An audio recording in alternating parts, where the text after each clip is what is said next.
Ladies and gentlemen, there is a curious paradox in the life of a man who remains single for an extended period.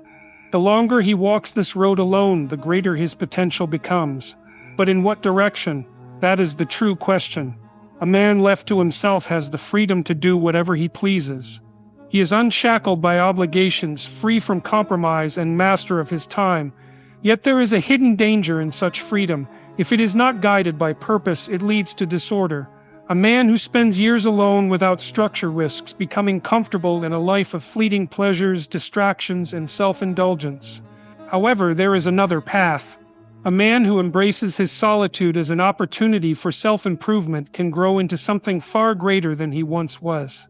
He has the time to cultivate wisdom, master his emotions, and develop strength both in mind and body. He learns discipline, responsibility, and patience.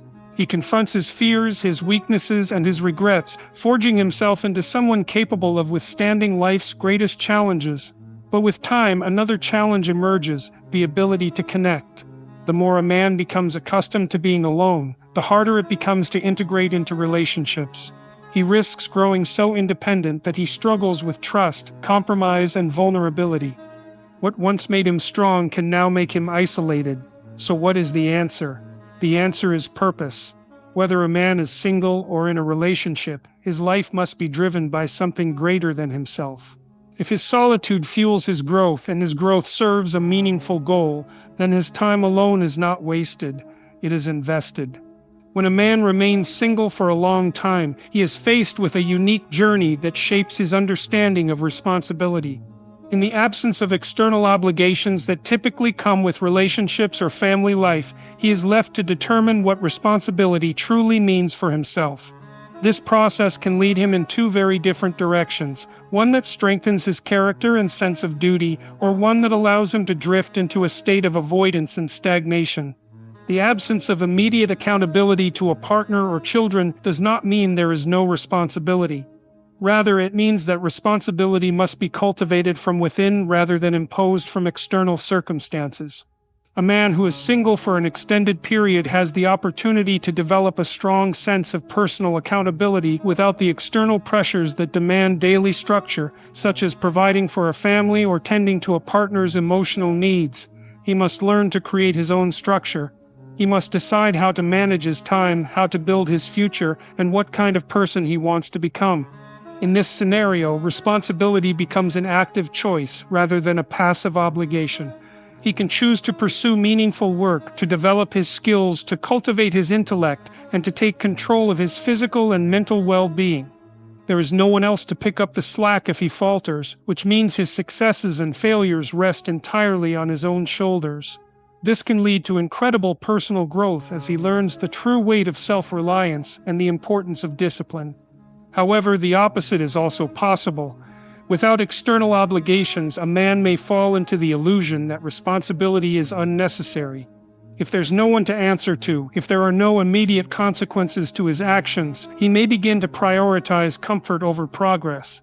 The temptation to indulge in distractions, entertainment, and fleeting pleasures can become overwhelming. Without a guiding force that pushes him to evolve, he risks stagnation. The longer this state persists, the harder it becomes to break free. What starts as freedom can slowly turn into complacency, and without realizing it, he may find himself years down the line with little to show for his time alone. Responsibility, in this sense, is not something that disappears when a man is single. It is something that either flourishes or withers depending on his mindset and his choices. For a man who understands the weight of responsibility, being single is not an excuse to avoid commitments. Rather, it is an opportunity to cultivate disciplined and self-imposed structure. He learns to set goals and pursue them relentlessly. He understands that his life is his own to shape and that no one else will take charge of his destiny for him. This can lead to a deep sense of fulfillment and a strong foundation of character, making him more prepared for any future challenges he may face, whether in relationships, career, or personal development. He does not need external validation to feel accomplished, nor does he rely on someone else to give his life meaning. Instead, he builds a life of purpose that is rooted in his own principles, ambitions, and sense of duty. He becomes so accustomed to making decisions solely for himself that the idea of adjusting to another person's needs feels like an inconvenience rather than a natural part of life. In this way, prolonged singleness can create both strength and rigidity. The challenge, then, is to develop responsibility without losing adaptability, to grow in self-sufficiency without becoming closed off to the responsibilities that come with human connection. The evolution of responsibility for a single man is a journey of self-discovery. It is a test of character, discipline, and resilience. It is a period that can either refine him into a person of immense strength and wisdom, or lull him into a passive existence where comfort takes priority over growth. The direction he takes depends entirely on his willingness to confront his own weaknesses, to push himself beyond his comfort zone, and to recognize that responsibility is not something that simply appears when circumstances demand it. It is something that must be actively cultivated regardless of external conditions. Freedom is often seen as the ultimate prize, something to be sought after and protected at all costs. It represents the ability to make choices without restriction, to live without interference, and to move through life unbound by obligations. For a man who remains single for a long time, this sense of freedom can feel limitless. He answers to no one, makes decisions solely for himself, and enjoys a lifestyle where he determines his own priorities. There are no compromises to be made, no responsibilities to share, no schedules to adjust for the sake of another. He is, in a very real sense, the master of his own time and energy. At first glance, this may seem like the ideal way to live. But the reality is that freedom without discipline can quickly turn into chaos. Without discipline, freedom loses its value because it lacks direction. A man who has no restrictions may find himself indulging in whatever brings immediate gratification, whether that be distractions, entertainment, or unhealthy habits. The absence of external accountability can lead to a pattern of laziness where the ease of doing nothing gradually overtakes the drive to achieve something meaningful. He may start to drift through life, telling himself that he will eventually pursue his ambitions. But with no one to hold him accountable, days turn into weeks, weeks into months, and months into years. The irony of absolute freedom is that it often leads to a state of paralysis where too many options and too little structure make it difficult to take decisive action. Unlike the man who allows freedom to become an excuse for complacency, the disciplined man sees his autonomy as an opportunity to refine himself. He wakes up with purpose, organizes his time effectively, and refuses to let his potential go to waste. The challenge is that discipline is not something that comes naturally to most people. It requires effort, sacrifice, and a willingness to delay gratification. In the absence of external obligations, it is easy to convince oneself that discipline is unnecessary, that structure is only required when others are depending on you. But the truth is that discipline is most crucial when no one is watching, when there is no immediate consequence for failing to take action. A man who learns to discipline himself in solitude is far more prepared for success than one who waits for external pressures to force him into action. He does not need a job, a relationship, or societal expectations to dictate his path. He creates his own path and follows it with unwavering commitment. There is also the danger of taking discipline to an extreme, where a man becomes so rigid in his routines and expectations that he loses the ability to enjoy life. When discipline is applied without balance, it can strip away the joy of spontaneity, making every moment feel like a task to be completed rather than an experience to be lived. A man who is overly disciplined may struggle to relax, to appreciate the present, or to connect with others on a deeper level. In this way, discipline must be tempered with an understanding of when to let go, when to embrace the moment, and when to allow oneself the freedom to enjoy life without guilt. The key lies in finding harmony between the two. A man who's mastered both freedom and discipline does not see them as opposing forces, but as complementary aspects of a well-lived life. He enjoys the independence that comes with being single, but does not allow it to make him complacent. He values his ability to make his own choices, but ensures that those choices are guided by long-term goals rather than short-term pleasure. He knows when to push himself and when to rest, when to be strict with his habits and when to allow for flexibility. He does not let freedom make him weak, nor does he let discipline make him rigid. Instead, he uses both to carve out a life of purpose, fulfillment, and continuous growth. A man's character is not defined by what he presents to the world in moments of ease, but by what he discovers about himself when left alone with his thoughts, his fears, and his ambitions. When a man remains single for a long time, he is given the rare opportunity to see himself in the rawest form, without the distractions of constant social interaction or the expectations placed upon him by a partner. This solitude can either forge him into someone of immense depth or expose the cracks in his foundation that he has never taken the time to address. It is in these moments of prolonged solitude that a man either confronts his true self or avoids it entirely. Without the validation of a romantic relationship or the comfort of companionship, a man must ask himself deeper questions. Who is he without the influence of another? What drives him forward when there is no one there to encourage or challenge him? How does he respond to hardship when there is no immediate support system to catch him if he falls? These questions are not easily answered, and for many they are uncomfortable to even consider. But it is through this discomfort that depth of character is developed.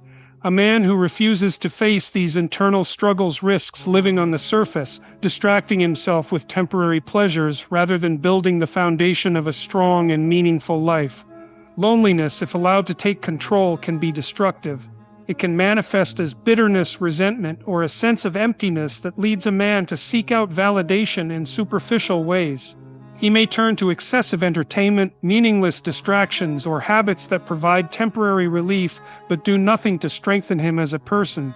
He may begin to view the world through a lens of cynicism, convincing himself that relationships are a burden, that others do not understand him, or that he's better off shutting himself away from meaningful connections. In this state, his character does not deepen, it deteriorates. The longer he remains in this cycle, the harder it becomes to break free, as his own mind reinforces the idea that isolation is either a choice or a punishment rather than an opportunity.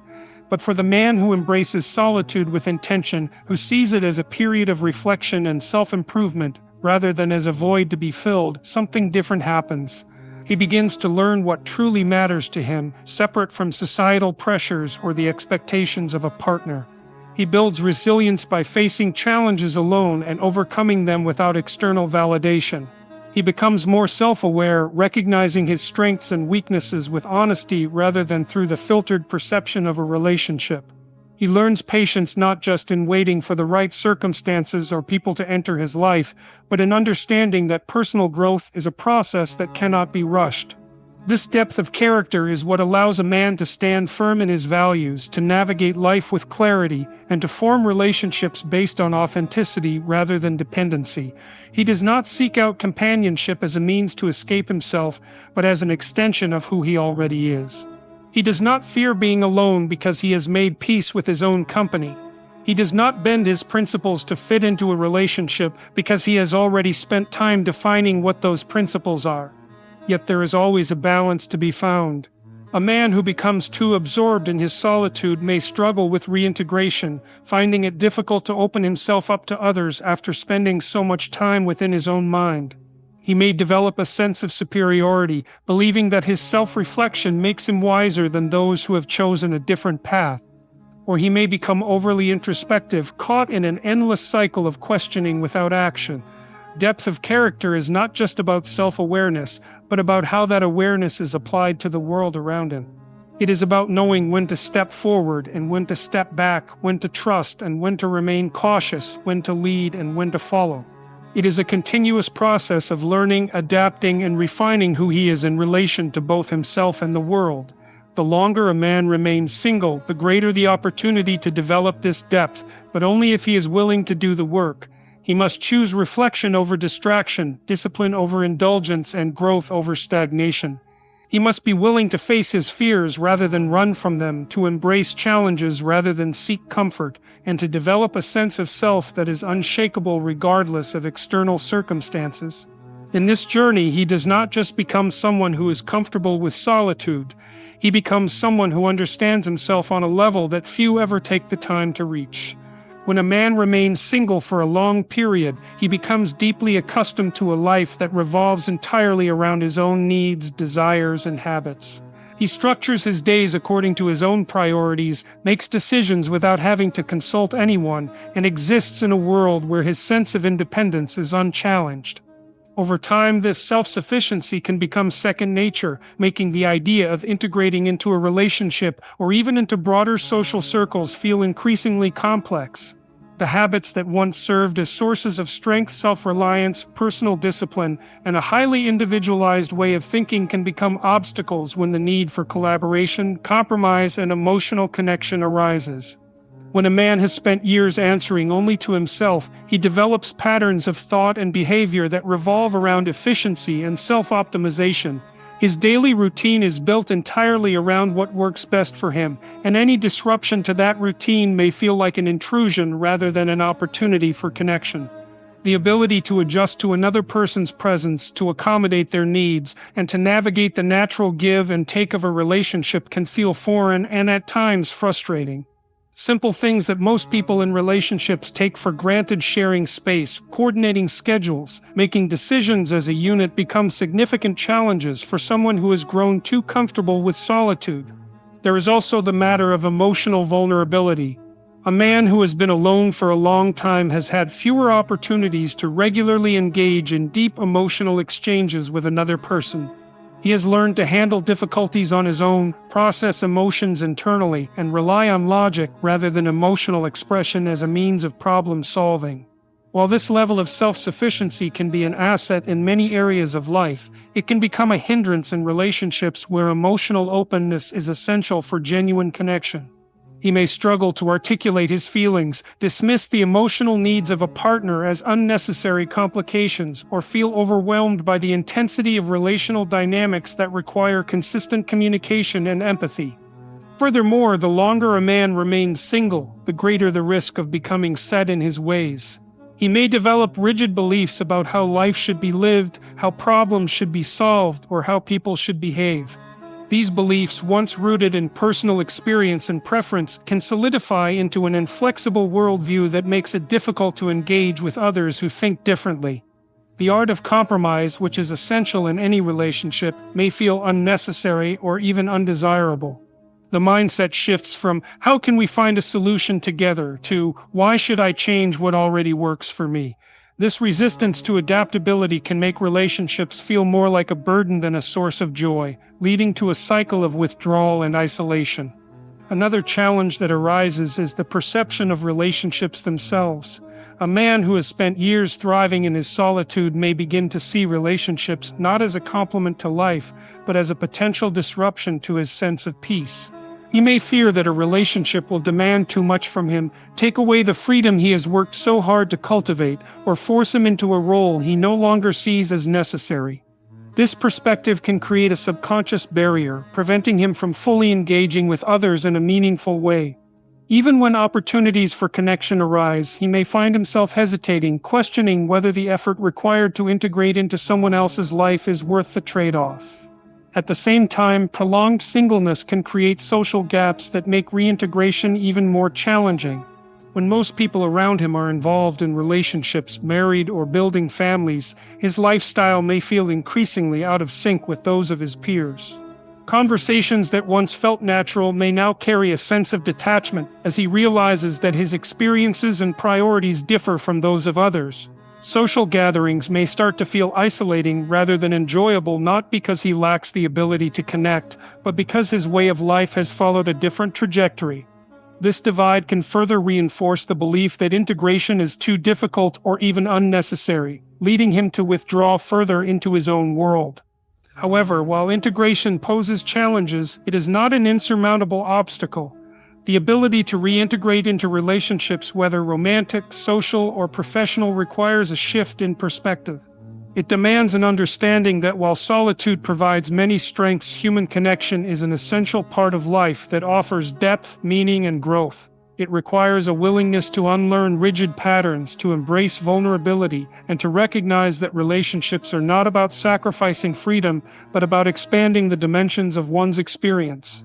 The process of integration is not about losing independence, but about finding a way to merge self-sufficiency with shared experiences in a way that enriches both.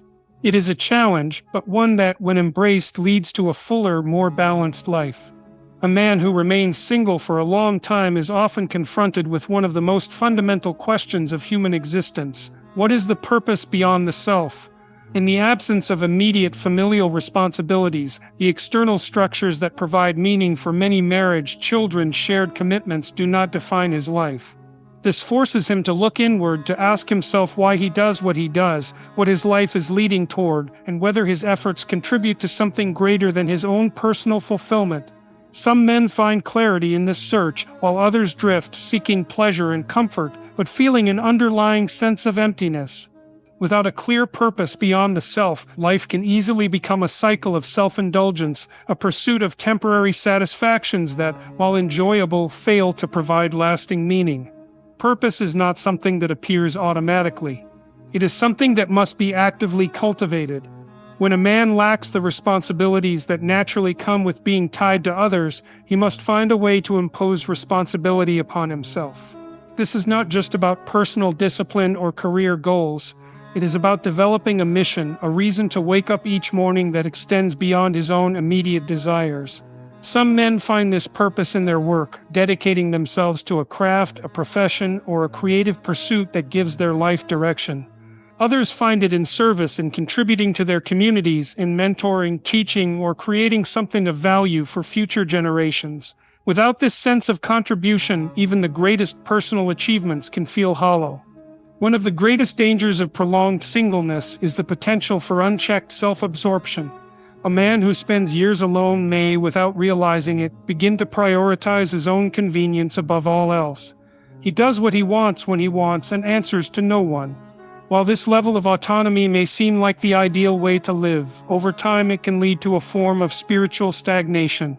When every decision is made solely based on personal preference, the world becomes smaller. There is no need to adapt, to sacrifice, to struggle for something outside of oneself. The hardships that often come with relationships, compromise, patience, learning to put another's needs before one's own are avoided. While this may seem like a victory in the short term, in the long term it can leave a man disconnected from the deeper layers of human experience. There is an undeniable fulfillment that comes from being needed, from knowing that one's efforts contribute to something beyond personal gain. This is why so many men who achieve financial success or career prestige still find themselves feeling empty. They may have accumulated wealth, mastered a skill, or reached the peak of their profession, but if all of it is directed solely toward personal satisfaction, it can feel incomplete. The need for purpose beyond the self is not a weakness. It is a fundamental aspect of human nature. It is what compels people to create, to build, to leave something behind that lasts beyond their own lifetime. Some men find this purpose through legacy, through the realization that their actions today will shape the world for those who come after them. This does not necessarily mean having children, though for many that is the most natural form of legacy.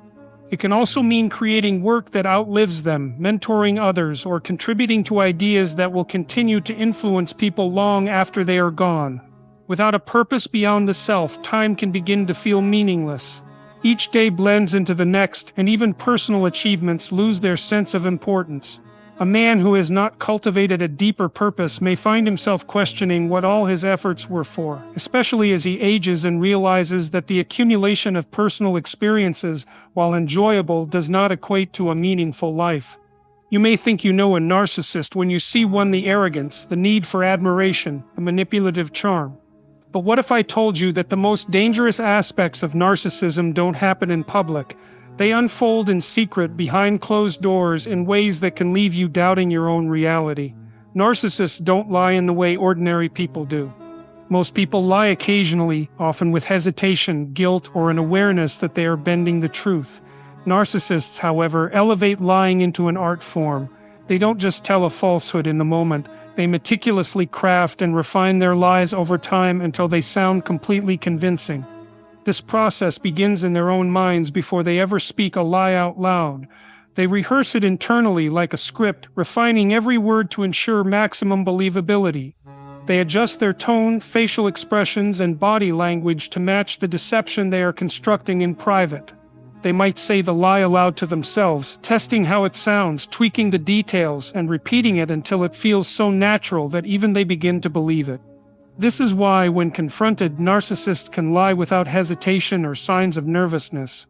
Their deception is not impulsive, it's calculated. Narcissists often create entire false identities. A person might exaggerate their accomplishments, fabricate stories about their past, or claim to have skills and experiences they've never had. They do this not just for personal gain, but to control how others perceive them. They want admiration, power, and influence. Their lies are their tools to build the world they want others to believe in. One of the most dangerous aspects of this is gaslighting, a manipulative technique where they convince others to question their own memories and perceptions. Imagine a narcissist who constantly denies saying something harmful, even if the victim remembers the event clearly. The narcissist insists that never happened. You're imagining things. Over time, the victim begins to doubt their own mind, making them easier to manipulate. This pattern is often seen in personal relationships. A narcissistic partner may claim they never said something hurtful, even when the other person clearly remembers it. When confronted with evidence, they shift the blame. You must have misunderstood. You always twist my words. The goal is not just to avoid accountability, but to create confusion and self-doubt in the other person. A confused individual is easier to control. In workplaces, narcissists employ this same tactic to advance their careers. A narcissistic manager may take credit for an employee's work, subtly altering the story in their favor until they believe it themselves. If confronted, they might say, "I was the one who guided you. You wouldn't have done it without me." They craft a reality that benefits them while discrediting those around them. The ability to lie so convincingly allows narcissists to escape consequences. If they are caught in one lie, they quickly create another to cover it up. If questioned further, they pivot, gaslight, or manipulate the narrative to make themselves seem innocent. The more they practice, the better they become at deception, which is why they can go years without being exposed. Even in legal matters, narcissists display this skill. A narcissist in a custody battle, for example, may fabricate stories about the other parent being neglectful or abusive. They tell these lies with such confidence and detail that outsiders, including judges, may believe them because their lies are well rehearsed. They sound more convincing than the actual truth. For those who interact with narcissists, this level of deception is deeply unsettling. Their ability to construct false realities makes it difficult to separate fact from fiction. Recognizing their rehearsed lies is crucial. Once you understand their pattern, you can begin to question the narratives they push and protect yourself from their manipulation. Narcissists are skilled observers. Unlike normal people who listen to others out of empathy or curiosity, narcissists listen for leverage. They study people not to understand them, but to find weaknesses, insecurities, fears, past traumas, or emotional triggers that they can later use for control. The process begins subtly at the start of a relationship, whether romantic, professional, or even familial. A narcissist presents themselves as a good listener. They may appear deeply interested in your childhood, your struggles, or the things that make you feel vulnerable. They ask thoughtful questions, encourage you to open up, and appear sympathetic. But their goal is not connection, it's data collection. Once they gather enough information, the manipulation begins. If they know you had an absent father, they might later say, "No wonder you're so needy, your dad wasn't there for you." If they know you struggle with confidence, they'll subtly undermine you. "You're too sensitive. No one else would put up with you."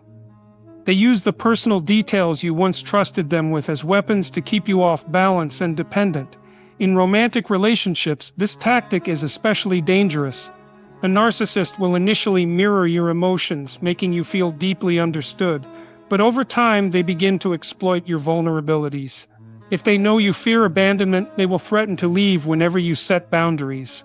If they know you struggle with self-esteem, they'll criticize you in ways that target those insecurities. Friendships are not immune to this either. A narcissistic friend might listen to you vent about your anxieties, only to later mock you when you show vulnerability.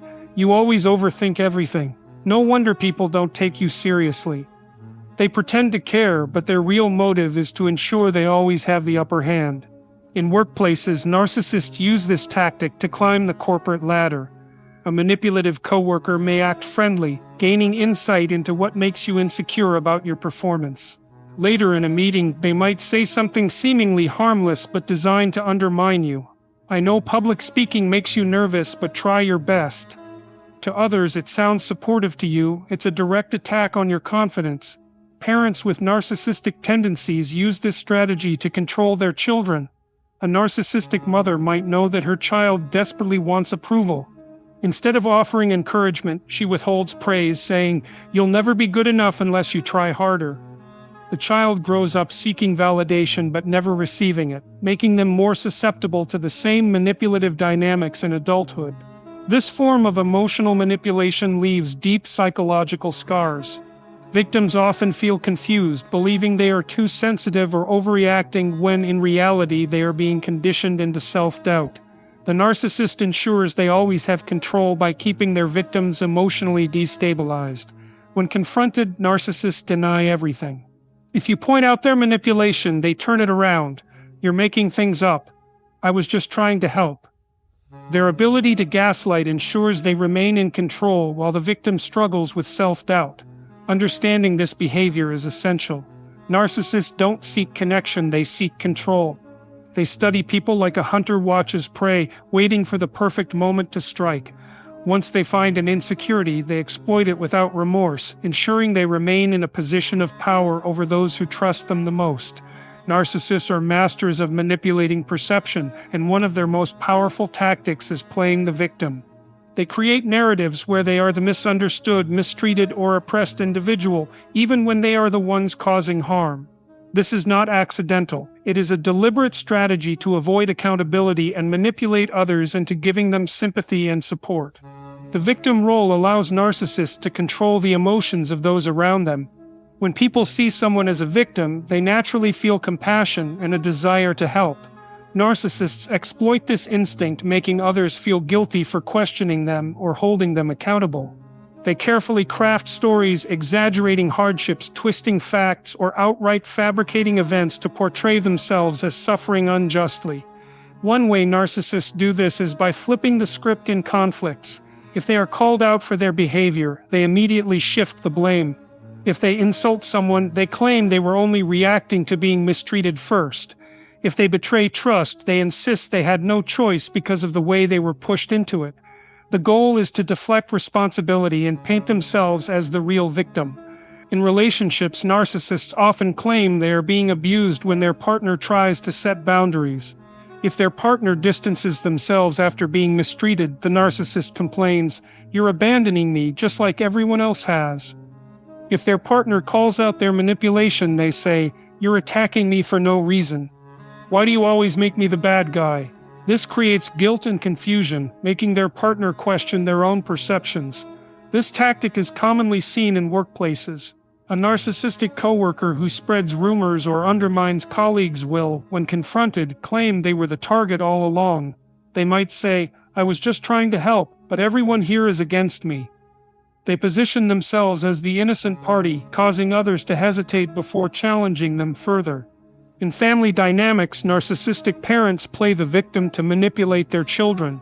A mother who belittles her child's achievements might later say, "I sacrificed everything for you, and this is how you treat me." A father who is emotionally unavailable may claim, "I was just trying to toughen you up. Why do you resent me so much?" The goal is to shift the focus away from their actions and make the child feel guilty for even thinking of holding them accountable. Narcissists also play the victim in social settings to gain favor. If they are excluded from a group due to their toxic behavior, they frame it as bullying. They might say, "I don't know why people always turn against me. I just try to be a good person." This creates sympathy, making others question whether they were too harsh on them. Public figures and influencers with narcissistic tendencies frequently use this tactic to garner mass support. If they are criticized for unethical behavior, they frame themselves as the target of unfair attacks. They claim they are being persecuted or silenced, turning their followers against critics. This creates an us versus them mentality, where their supporters become emotionally invested in defending them regardless of the truth. Understanding this manipulation is crucial. Narcissists don't just play the victim to gain sympathy. They use it as a weapon to control narratives, silence opposition, and avoid accountability. They know that once they convince people they are suffering, they can manipulate them into doing whatever they want.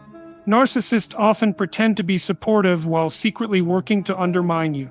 They do this because they cannot tolerate others succeeding, especially if it threatens their sense of superiority. Their sabotage is rarely obvious. Instead, it is subtle, calculated, and often disguised as concern or advice. One of the most common ways narcissists sabotage others is through backhanded compliments. Instead of outright discouraging someone, they say things that create self-doubt. If you achieve something significant, they might say, "Wow, I never expected you to pull that off," or "That's great, but do you really think you can handle the pressure?" These statements plant seeds of doubt, making you second-guess yourself while allowing them to maintain the appearance of being supportive. In workplaces, narcissistic colleagues or bosses sabotage others by spreading misinformation. They may accidentally give someone the wrong deadline, conveniently forget to pass along important details, or subtly discredit their work in meetings. A manipulative coworker might say, "I think they did a good job, but I had to fix a lot of mistakes behind the scenes." This ensures they damage your credibility while appearing helpful. Narcissists in friendships follow a similar pattern. They act as though they are excited about your successes, but behind your back, they belittle your achievements. If you start a new relationship, they might tell others, "I hope it works out, but she's always been really bad at picking partners." If you get a promotion, they say, "I don't know how they managed to pull that off." They want to be seen as supportive while planting doubt in the minds of others. In romantic relationships, narcissists sabotage their partners by eroding their self-confidence. They pretend to be loving while making subtle, hurtful comments. If their partner dresses up, they say, "You look nice, but that outfit is a little much for you." If their partner pursues a dream, they say, "I just don't want you to get hurt when this doesn't work out." Over time, these small comments weaken self-esteem, making their partner feel incapable and reliant on the narcissist's approval. Narcissistic family members, especially parents, sabotage their children by limiting their opportunities. A controlling parent might discourage their child from taking risks or pursuing independence by saying, "I just don't want you to fail. You've never been good at handling pressure." A jealous sibling might spread false information to make them look bad. This ensures that the narcissist remains the one in control while making their victim doubt themselves. Another tactic narcissists use is gatekeeping, controlling access to important resources, information, or people. A narcissistic boss may delay approvals, withhold important contacts, or fail to mention promotion opportunities until too late. A narcissistic friend might refuse to introduce you to influential people they know, fearing that you will surpass them. The goal is to keep you dependent and limit your success. In extreme cases, narcissists will actively work to destroy someone's reputation. If they feel threatened by someone's growth, they may start spreading false rumors or turning others against them. They twist facts, fabricate stories, and manipulate mutual connections to ensure that the person they are targeting faces obstacles. They enjoy watching their victims struggle, knowing that they were the cause of their downfall. Even when a narcissist appears to celebrate your success, their true intentions are often revealed over time. They may become distant, bitter, or suddenly critical once they realize they can no longer control you. Their need to be the most powerful person in any dynamic means they cannot genuinely celebrate others unless they see a way to benefit from it. Recognizing these subtle acts of sabotage is essential. Narcissists are experts at pretending to support you while secretly ensuring that you remain beneath them. They do not want you to fail outright. They want you to succeed just enough to keep believing in their false support while never surpassing them. Narcissists thrive on recognition and admiration, but their arrogance is rarely backed by true competence. Instead of putting in the hard work to create something original, they steal the ideas, efforts, and achievements of others. They present themselves as the genius behind something they barely contributed to, taking credit for other people's work without remorse. This is especially common in workplaces. A narcissistic coworker or boss may take ownership of an idea you shared in a brainstorming session, later presenting it as their own. They act as if they developed the concept from scratch, conveniently leaving out your contribution. If confronted, they dismiss it as a misunderstanding. "Oh, I thought we came up with that together," or "You must have been inspired by my earlier ideas." These deflections make it difficult to prove their deceit. In team projects, narcissists position themselves as the leader without actually doing the work. They wait until others have solved problems, refined strategies, and completed tasks, then step in at the last moment to claim responsibility. When success is achieved, they ensure they are the first to be recognized. If failure occurs, they distance themselves, blaming others for the shortcomings. Within friendships, narcissists use a similar strategy. If a friend starts a business, a narcissist may steal their marketing approach, branding ideas, or even entire business concepts. If someone achieves a fitness transformation, they suddenly claim they were the one who introduced them to the gym or gave them diet advice. Their need for constant validation drives them to insert themselves into other people's accomplishments. This behavior is especially dangerous in creative fields. Writers, artists, musicians, and entrepreneurs frequently encounter narcissists who plagiarize their work or diminish their contributions.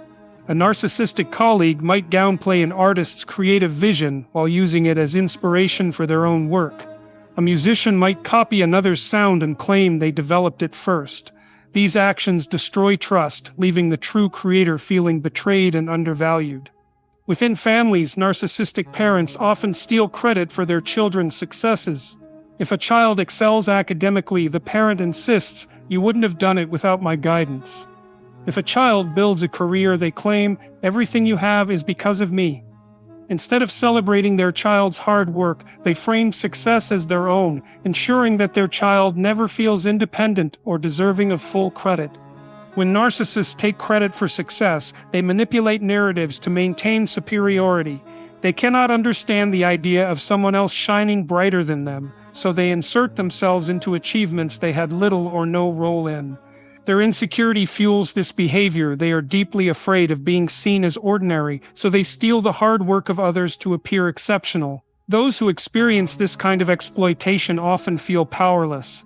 Speaking up against a narcissist's theft of ideas or success can lead to retaliation, gaslighting, or social alienation. The narcissist destroys reputations, spreads misinformation, and convinces others that they were always the mastermind. Their ability to manipulate people's perceptions makes them difficult to expose. Narcissists do not just steal success, they also derive pleasure from watching others fail. Their sense of superiority is reinforced when people around them struggle, suffer, or experience setbacks. Instead of offering genuine support, they secretly celebrate difficulties, using them as proof that they are better, smarter, or stronger than others. This behavior often manifests in passive-aggressive comments. If someone faces a financial hardship, a narcissist might say, "I always knew living that way would catch up to you." If a friend goes through a breakup, they might respond with, "Well, I did warn you that they were out of your league." These statements are disguised as concern, but are actually thinly veiled expressions of satisfaction. In professional environments, narcissists pretend to support colleagues while waiting for them to fail. If a coworker struggles with a project, they act sympathetic but secretly enjoy the setback. They might even make things worse by giving misleading advice or failing to provide key information. If a competitor loses a promotion, they smile while pretending to feel bad. Their outward reactions do not match their internal emotions. They relish others' difficulties because it makes them feel superior and untouchable. In romantic relationships, narcissists undermine their partners by sabotaging their confidence. They subtly suggest that their partner is not good enough, causing them to doubt themselves. If their partner applies for a promotion and gets rejected, they might say, "I didn't want to say anything before, but I knew you weren't ready for that job." If their partner struggles with personal goals, they act indifferent or even slightly amused. Their lack of empathy is glaring when their partner needs comfort the most. Within friendships, narcissists enjoy watching friends struggle with problems they secretly caused. If they subtly discouraged a friend from pursuing a goal, and that friend fails, they pretend to be supportive while internally feeling victorious. They are quick to remind people of their failures. "Remember when you thought you could handle that? I guess I was right after all." These moments feed their ego, reaffirming their belief that they are wiser or more capable than others. Parents with narcissistic tendencies undermine their own children's confidence by making failures seem inevitable. A narcissistic father might say, "You'll never make it in that field, it's too competitive for someone like you." When the child experiences difficulties, instead of encouragement, they receive an "I told you so." Narcissistic parents view their children as extensions of themselves, so when their child struggles, they interpret it as proof of their own superiority. Narcissists also enjoy public downfalls. If someone they envy loses their job, gets divorced, or experiences financial ruin, they act sympathetic in public but delighted in private. They gossip about the misfortune, making subtle comments that indicate their satisfaction. Their desire to see others fail is not always personal sometimes, it is simply a means to validate their belief that they are special. This hidden pleasure in others' failures is a reflection of the emptiness within the narcissist. They lack genuine self-worth, so their confidence is built on comparison. They do not feel successful unless others are struggling. Their victories feel bigger when others are losing. Their happiness is directly tied to the suffering of those around them. People who experience this kind of hidden sabotage often feel confused and betrayed. They may sense the narcissist's lack of genuine support but struggle to prove it. Narcissists are skilled at masking their enjoyment of others' pain, making their victims feel paranoid for suspecting ill intent. Their ability to appear outwardly supportive while secretly celebrating others' failures makes them especially dangerous. Recognizing this behavior is critical. It is not just an issue of insensitivity, it is a deep-seated pathological need for control and superiority. When narcissists secretly enjoy the struggles of those around them, it is not just about ego, it is about ensuring that they are the ones who always appear to be winning. Narcissists understand that confidence is power. At the crossroads, a man faces a pivotal choice. He either becomes stronger through self-discipline and purpose, or he falls into stagnation, isolation, and despair. The absence of a romantic partner doesn't just mean he lacks affection, it means he has no immediate external source of validation, no one to push him toward higher aspirations, no one to challenge his complacency. His habits and routine will follow him wherever he goes. There's no separation now. You might think, well, I don't need anyone else. I'm independent. I take care of myself. And sure, there's truth to that. Independence is vital. But let's be clear. Living alone, truly alone, is not the same as being strong. Strength comes from engagement with the world, from taking on responsibility, from refining yourself in the presence of others. Here's the reality: you can trick yourself into believing that you're content in solitude. You wake up, you eat, you work, you play video games, you scroll through social media, you distract yourself. Days turn into weeks, weeks into months, and suddenly the silence in your apartment is no longer peaceful, it's deafening. The lack of another voice, another perspective, another challenge begins to eat away at your sense of purpose. But here's the key: if you're alone, you have two choices. You either use that solitude as an opportunity to build something meaningful, or you let it consume you. Because here's what happens to a man who lets isolation win. His discipline fades, his energy wanes, his ability to interact with the world erodes. He becomes passive. So what do? You structure your life with purpose. You cultivate discipline like your survival depends on it, because in many ways it does. You learn to cook, not just heat up junk food. You read not just to pass the time, but to refine your mind. You train your body, not just to look good, but because physical strength reinforces mental strength. And most importantly, you connect. If you don't have a romantic partner, that's fine, but you cannot be a man alone in the world. You must seek out friends, mentors, colleagues, communities. You must challenge yourself socially, or you will become invisible not just to others, but to yourself. The question isn't whether a man can live alone without a girlfriend. He can. The real question is whether he is truly alive in that solitude, or whether he's merely existing. And that, gentlemen, is entirely up to him. Living alone without a partner is a paradox of human existence.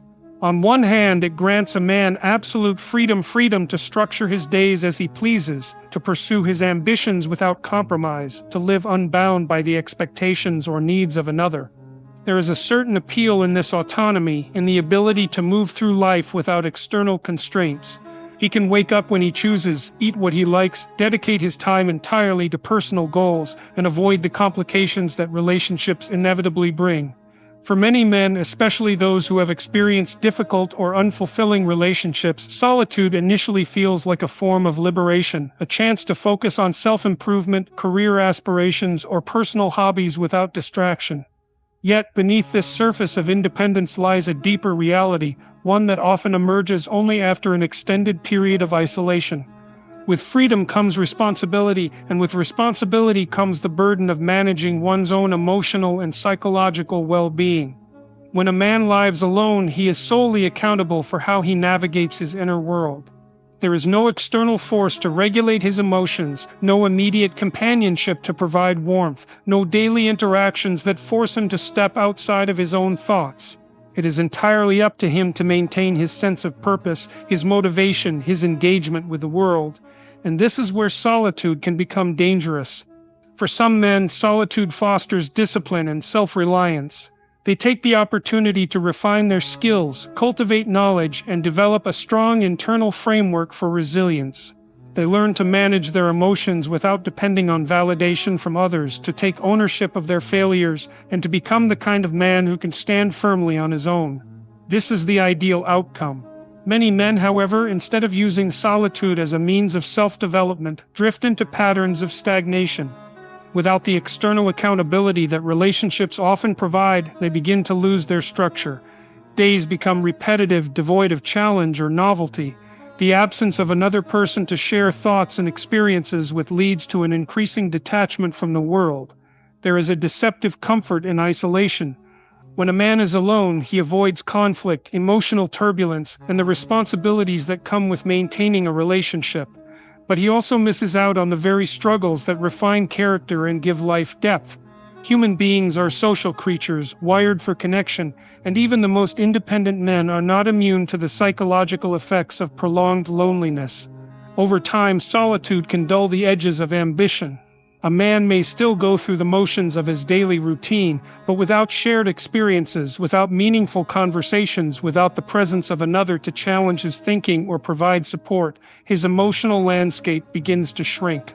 He becomes more inwardly focused, his thoughts circling the same patterns, his perspective narrowing. And then one day he realizes something unsettling. The silence in his home, once peaceful, has become oppressive. The solitude, once a source of strength, now feels like a weight. The freedom that once seemed so appealing now carries a hidden cost, the burden of complete self-sufficiency. In a relationship, even in its most difficult moments, there is an external force that demands effort, growth, and adaptation. Alone, a man must generate this force himself. If he does not, he risks fading into a passive existence where life is merely something that happens, rather than something he actively engages with. The burden of solitude is not just the absence of companionship, it is the requirement of being one's own source of structure, motivation, and emotional stability. It is the challenge of maintaining momentum without external reinforcement. It is a test of whether a man can truly stand alone, not just physically, but mentally and emotionally. Some men rise to this challenge and become stronger because of it. Others, slowly and without realizing it, allow solitude to erode their sense of purpose. And in the end, whether solitude becomes a blessing or a curse is determined by the choices a man makes in the silence of his own company. Discipline is the cornerstone of a man's existence. When he walks through life alone, without a partner to provide external validation, emotional support, or shared responsibility, he must rely entirely on his own ability to create order and structure. This is both a challenge and an opportunity, a test of whether he can impose the necessary structure upon himself or whether he will allow his life to drift into aimlessness. Without discipline, solitude quickly turns into stagnation, and the absence of external accountability can lead to a slow erosion of ambition, purpose, and self-respect. A man who is alone has no one to remind him of his goals, no one to encourage him to get up early, no one to reinforce good habits or call him out when he slips into complacency. He must become his own authority, his own source of motivation. This requires an internal framework of discipline strong enough to resist the temptations of comfort, distraction, and procrastination. It is easy to let time slip away when there is no one waiting for you, no one relying on you, no shared vision pulling you forward. A day without structure quickly becomes a week without progress, and before long, months pass without any real movement toward anything meaningful. Discipline is not about rigid control or punishment. It is about the ability to make decisions that align with a greater purpose, even when there is no immediate reward.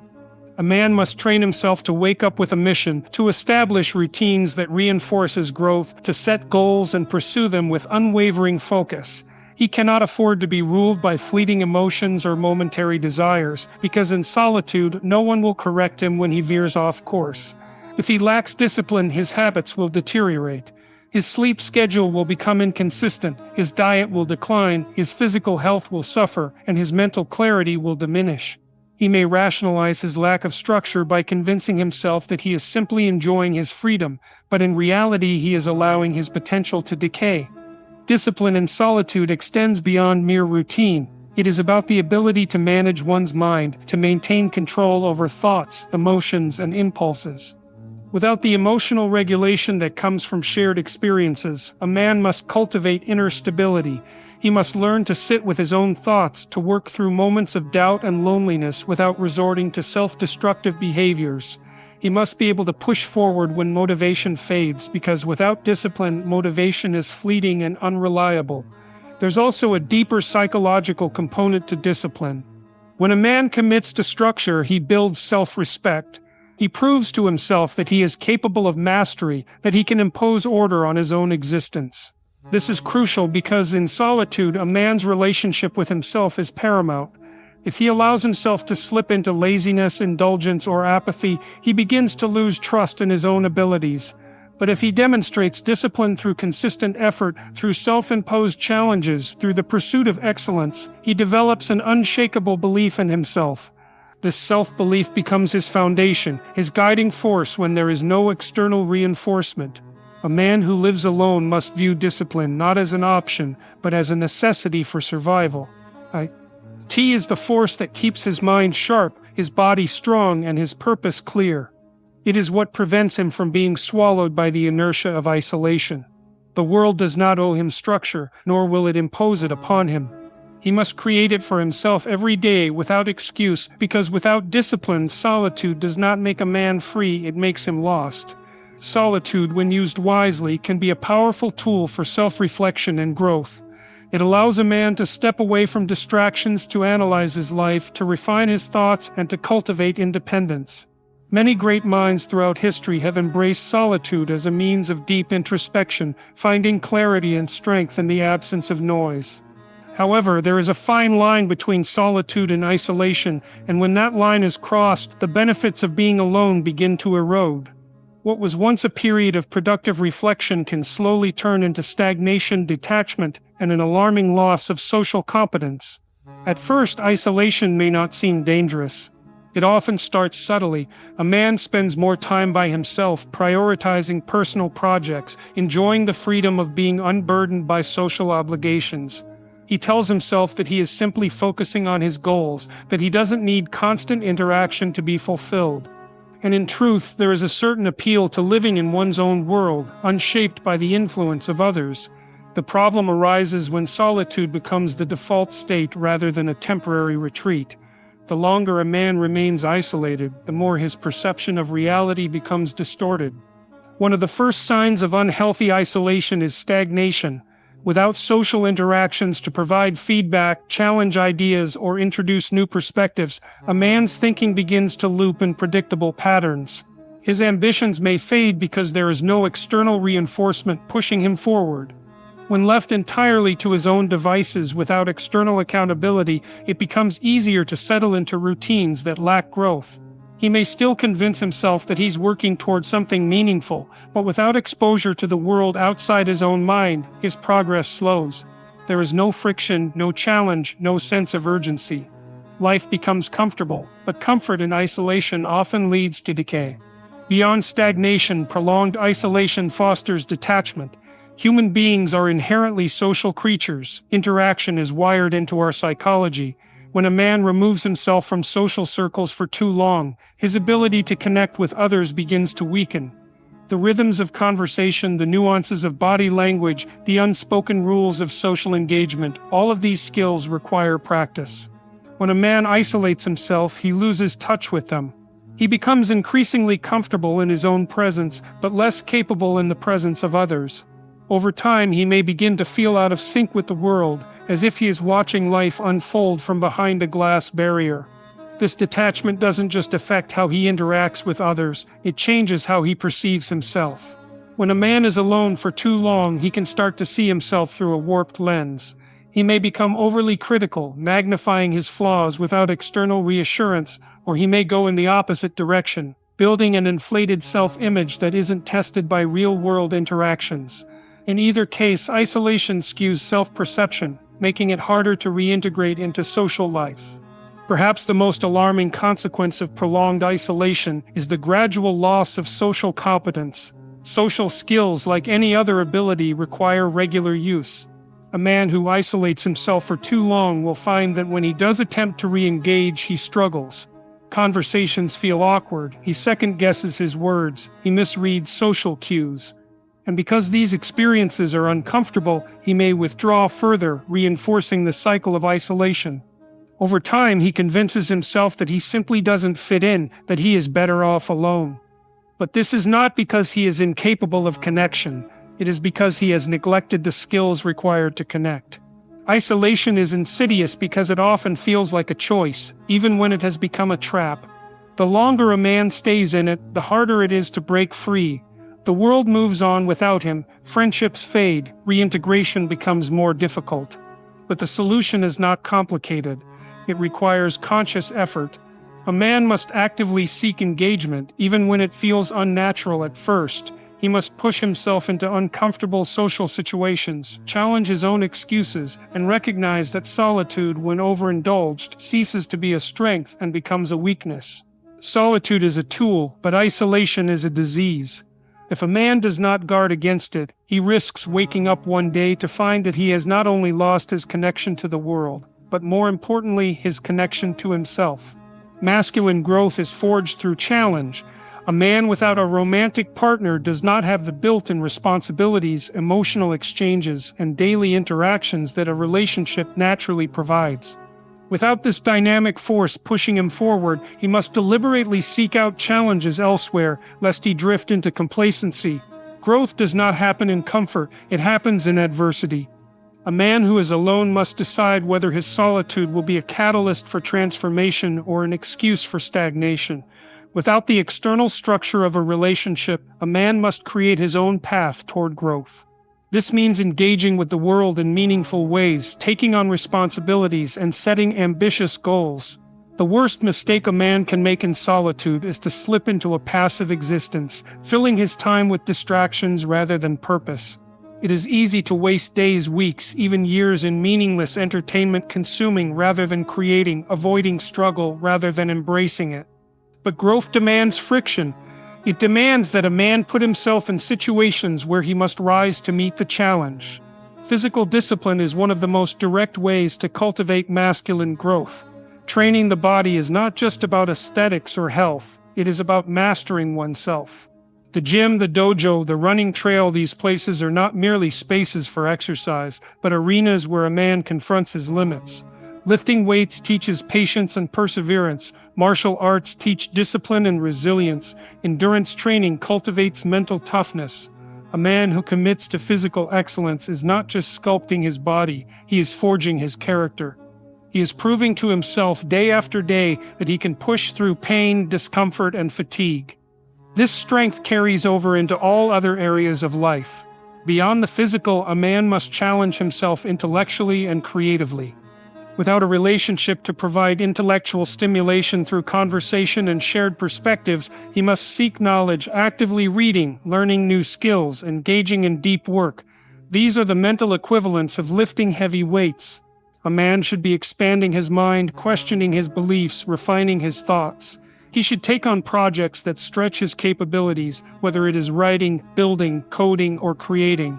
Complacency thrives in routine. Growth thrives in challenge. If a man does not push his intellect, he risks falling into a stagnant, passive way of thinking where his mind becomes dull and untested. Social engagement is another critical area where a man must challenge himself. It is easy to withdraw from social life when there is no partner drawing him into shared experiences. But isolation, when unchecked, weakens social intelligence. A man must be deliberate in building and maintaining relationships with friends, mentors, colleagues, and even strangers. He should seek out environments where he is forced to interact, where he must learn to communicate effectively, where he must navigate different personalities and perspectives. Social competence is a skill, and like any skill, it deteriorates if not practiced. Purpose is perhaps the most significant challenge a man must embrace. Without the external validation and emotional connection of a partner, a man must define his own mission. This mission cannot be vague or half-hearted. It must be something that drives him forward every day. Whether it is career ambition, creative pursuits, athletic excellence, or a deeper philosophical journey, a man must wake up with a sense of direction. A man with a mission does not need distractions to fill his time. His time is already accounted for, devoted to something greater than himself. Solitude is neither good nor bad. It is what a man makes of it. Used correctly, it becomes a period of immense growth, a time to sharpen his mind, strengthen his body, deepen his character, and refine his purpose. Used poorly, it becomes an excuse for comfort, laziness, and avoidance. A man who understands the necessity of challenge does not fear solitude. He uses it as fuel. He seeks adversity, knowing that every hardship overcome makes him stronger. And in doing so, he transforms not only his life but himself. Human beings are inherently social creatures, and no man, no matter how independent or self-sufficient, can thrive in complete isolation. While solitude can be valuable for self-reflection and personal growth, prolonged detachment from social interaction leads to loneliness, stagnation, and even nihilism. A man without a romantic relationship must not mistake being alone for being disconnected. He must actively engage with the world, build meaningful relationships, and foster a sense of belonging within his community. Without strong social bonds, he risks falling into a void where his sense of purpose and identity slowly erode. Friendships serve as one of the most essential pillars of a man's social life. A strong circle of friends provides camaraderie, support, and accountability. Through shared experiences, challenges, and discussions, friendships offer a source of motivation and perspective that cannot be found in isolation. Men sharpen one another through competition, collaboration, and honest feedback. A man surrounded by good friends is less likely to fall into self-destructive habits or allow complacency to take root. His friends challenge him, encourage him, and remind him of his worth when he begins to doubt himself. But friendships do not maintain themselves, they require effort. A man must take the initiative to reach out, to organize gatherings, to be present in the lives of those he values. Passively waiting for social interactions to happen leads only to further isolation. Beyond friendships, mentors play a crucial role in a man's development. Without a romantic partner, a man must be even more intentional about seeking guidance from. There's a truth about men that we don't often talk about. When a man is broken, you will see it. It's written in his posture, his speech, his decisions, and his very presence in the world. A broken man doesn't have to announce his pain, it leaks through the cracks in his soul. The weight of his burdens reshapes him, sometimes subtly, sometimes dramatically. But make no mistake, when a man is broken, it is evident. Today, we will explore 8 key signs of a broken man, not to judge, but to understand. Because understanding is the first step to healing. A man who is whole engages with the world. He moves with purpose, interacts with confidence, and makes his presence known. But when a man is broken, one of the first things you'll notice is his withdrawal. He starts pulling away from people, from opportunities, from life itself. He doesn't do this out of preference. He does it because the world has become too heavy to bear. This withdrawal manifests in different ways.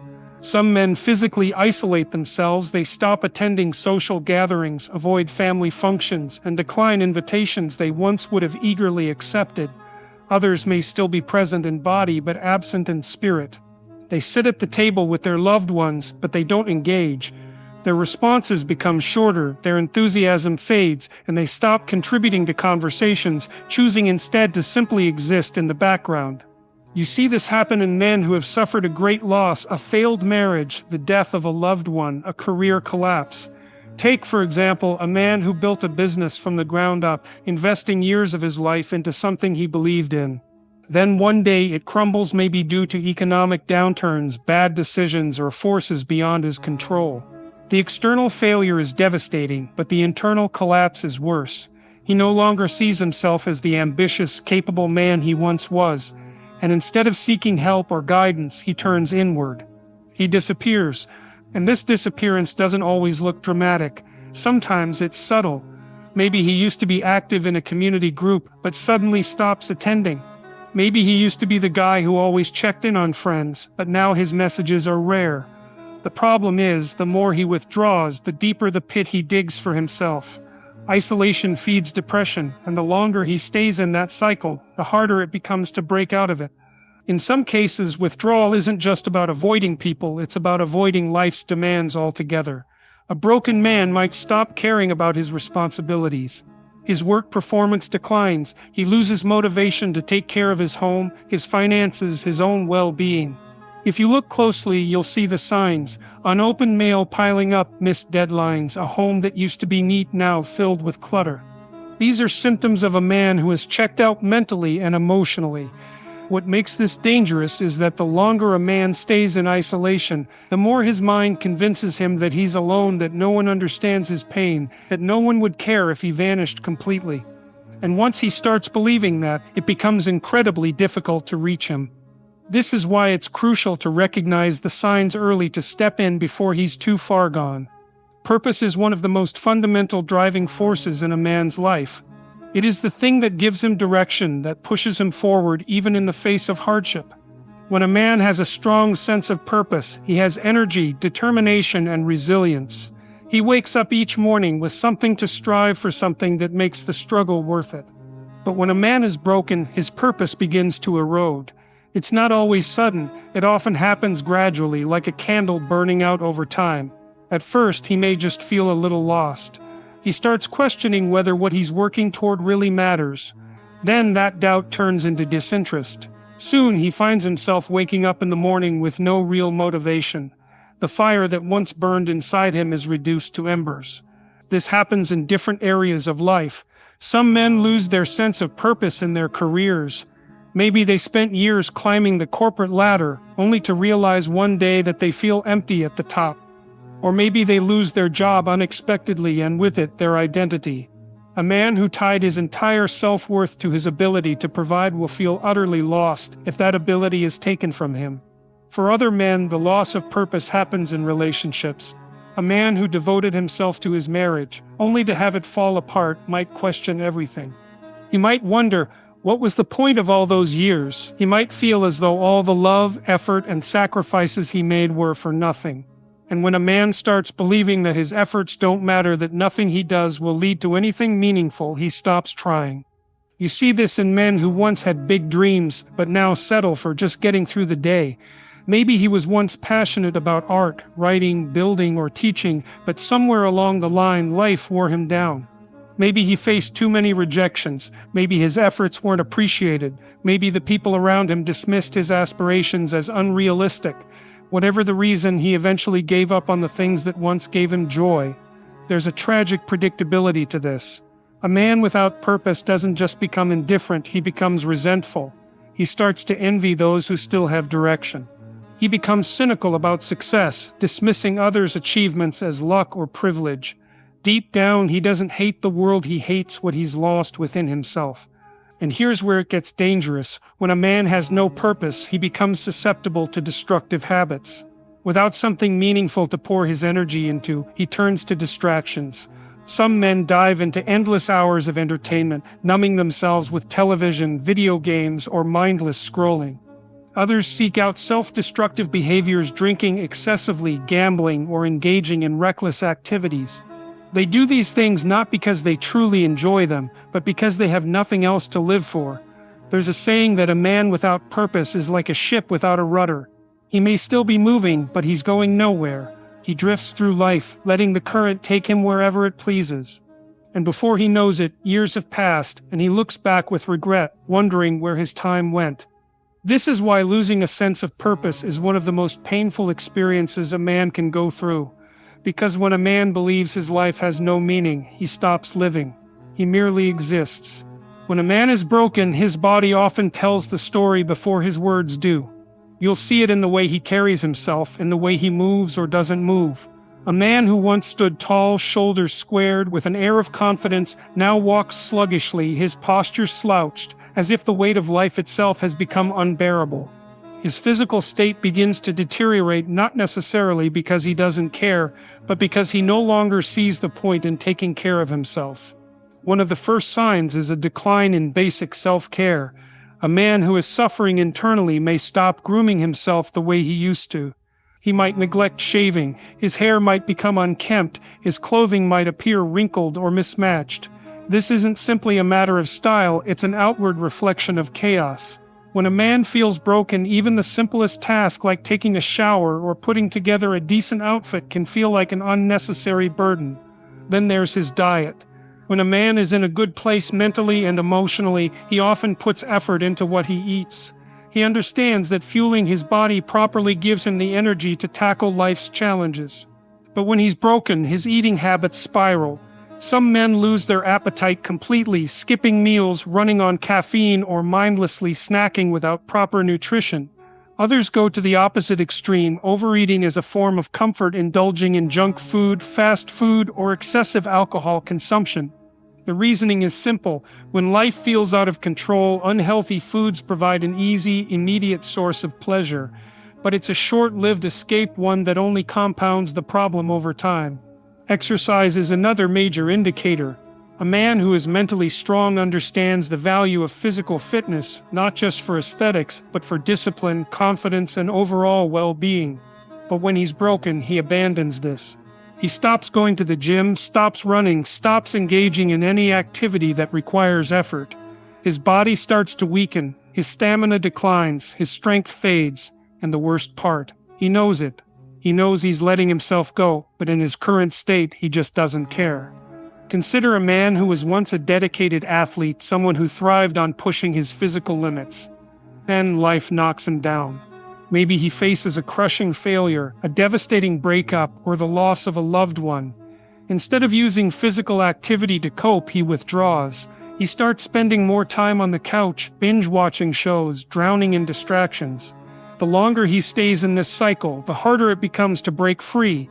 His once strong body becomes sluggish and his mind follows. Because the truth is, neglecting the body is not just about physical deterioration, it's a direct reflection of mental defeat. Over time, this neglect turns into illness. Poor diet, lack of movement, and high stress levels contribute to real, tangible health problems.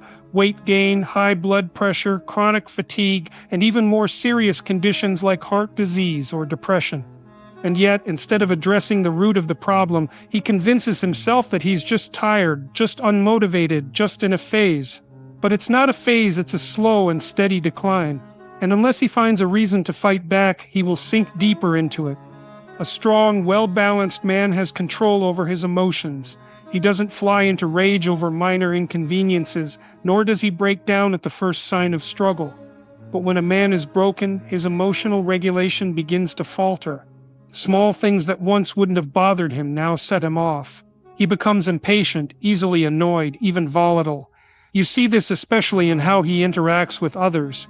A man who is suffering internally may lash out at those around him not because they've done anything wrong, but because he's carrying an enormous burden he doesn't know how to express.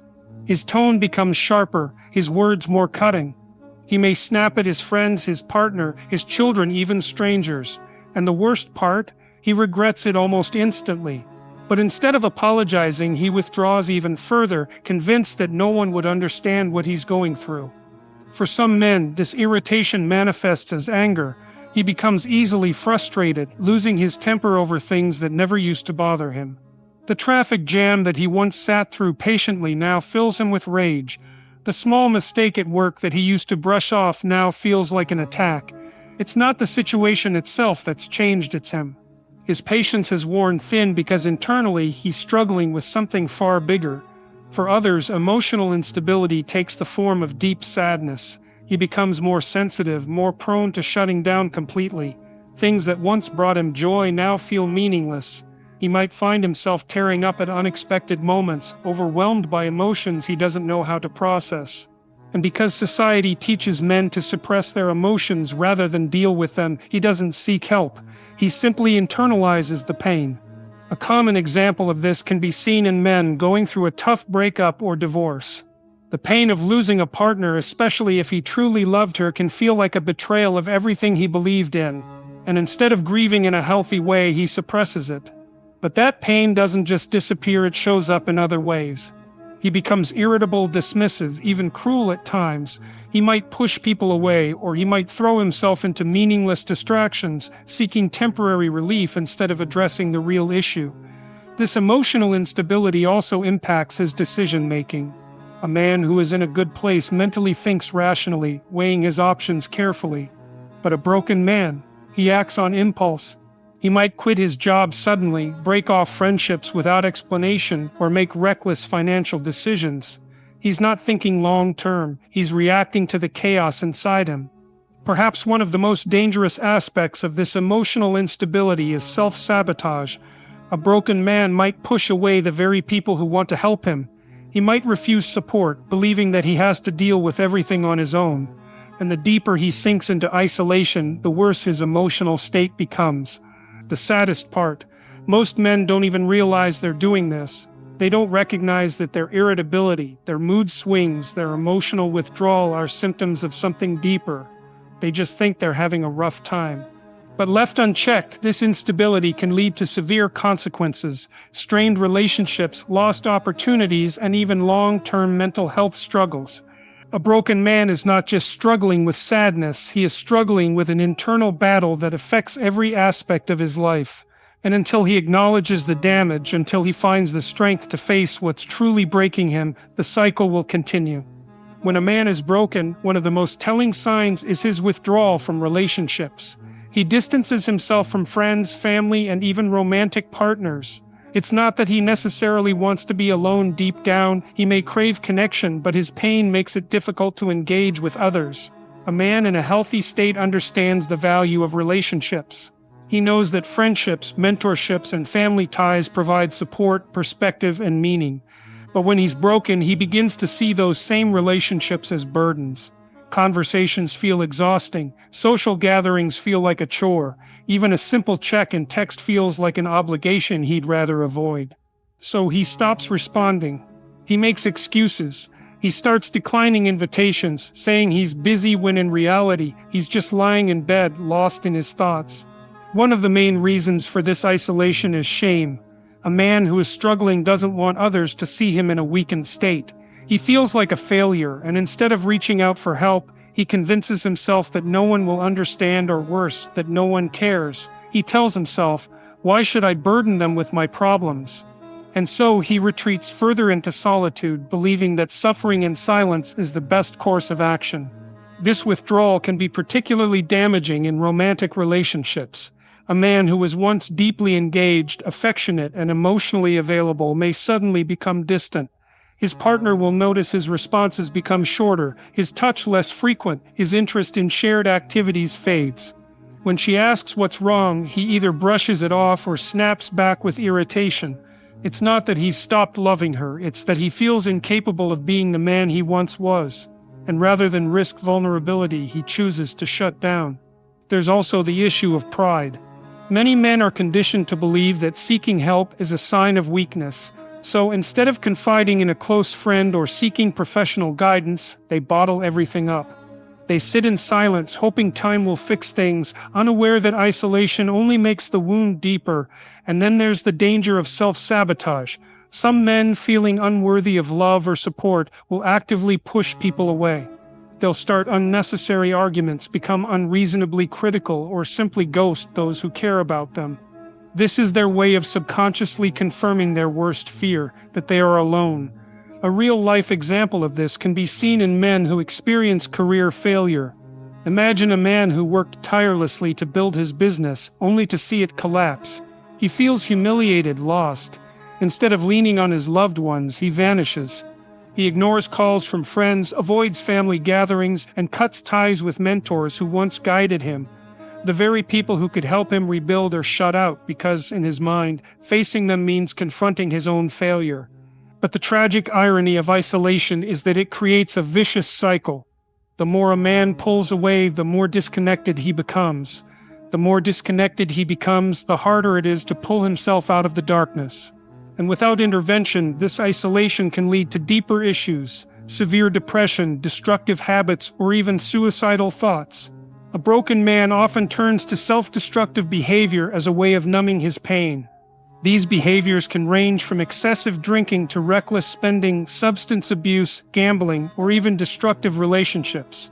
When a man loses hope, he begins to take actions that accelerate his downfall rather than pull him out of it. For some, alcohol becomes the escape. A drink here and there turns into a bottle a night. It starts as a coping mechanism, just something to take the edge off, but before long it becomes a habit, then a dependency. The problem isn't just the alcohol itself, but the mindset behind it. A man who drinks to forget is a man who's given up on fixing what's wrong. For others, the self-destruction is financial. A man who once carefully managed his money might suddenly become reckless, making impulsive purchases, gambling, or drowning himself in debt. This isn't because he enjoys spending. It's because, in his broken state, long-term consequences don't matter. He tells himself, what's the point in saving? What's the point in planning for the future when everything already feels lost? Then there's substance abuse. Whether it's prescription medication, illegal drugs, or excessive caffeine and nicotine consumption, a broken man seeks any substance that will dull the pain even temporarily. He's not looking for a solution, he's looking for an escape. And the deeper he falls into these vices, the harder it becomes to find his way back. But self-destruction isn't always external, it can also be psychological. A man who has lost his sense of purpose may sabotage his own success. He stops showing up to work on time, turns in half-hearted efforts, and loses motivation for any sort of achievement. He might reject new opportunities, dismiss personal growth, and avoid any situation that could force him to confront his pain. Consider a man who was once passionate about his career, but then experiences a devastating failure. Instead of picking himself up, learning from the experience and pushing forward, he lets the failure define him. He stops trying. He starts procrastinating, missing deadlines, avoiding responsibility. It's not that he lacks skill or intelligence, he simply doesn't believe in himself anymore. And rather than face the possibility of failing again, he chooses to self-sabotage. Perhaps the most dangerous form of self-destruction comes in relationships. A broken man may seek out toxic dynamics, relationships filled with drama, manipulation, or emotional abuse. Why? Because deep down, a hug from a man is more than just a simple act of daily life. It carries something worth understanding, something meaningful beneath the surface that warrants careful reflection. To assume otherwise is to miss the subtle language of human interaction, a language that reveals much about the giver, the receiver, and the space that exists between them. When a man gives a hug, it's not merely a physical act, it is a revelation, an unspoken statement layered with context, intention, and emotion. To interpret it, you must first consider the nature of the relationship. Is this a close friend, a partner, a family member, or someone you've just met? Each context frames the gesture differently, and while the action may look identical from the outside, its meaning shifts depending on the relational foundation upon which it is built. The human body, particularly in moments of intimacy like a hug, communicates truths that words often fail to capture. A man who extends his arms in an embrace is offering something of himself, a sense of warmth, reassurance, or perhaps even vulnerability. Vulnerability in itself is a significant act. To allow oneself to be vulnerable is to risk being seen fully, without pretense or defense. For many men shaped by societal expectations to remain stoic or emotionally reserved, this act carries even greater weight. It's an offering of trust, a gesture that says, "Here I am. Take from this what you will, but know that I give it willingly." However, not every hug carries the same level of depth. The world of human interaction is rife with nuance, and not every gesture is imbued with profound meaning. Yet, even the simplest acts are not devoid of significance. A casual hug, for instance, may signal camaraderie or a sense of belonging and acknowledgement of your presence, and a marker of shared humanity. But if the hug lingers, if there is a pause that stretches beyond the ordinary, you must ask yourself why. What is being communicated in the space of that extended moment? Is it affection, sorrow, or something deeper that words cannot encapsulate? Men, like all human beings, are not monolithic in their behaviors. Some men are naturally more tactile, expressing their emotions and connections through physical touch. For others, a hug might be a rare event, reserved for only the most significant occasions or people. This distinction matters because it shapes the interpretive lens through which the gesture must be viewed.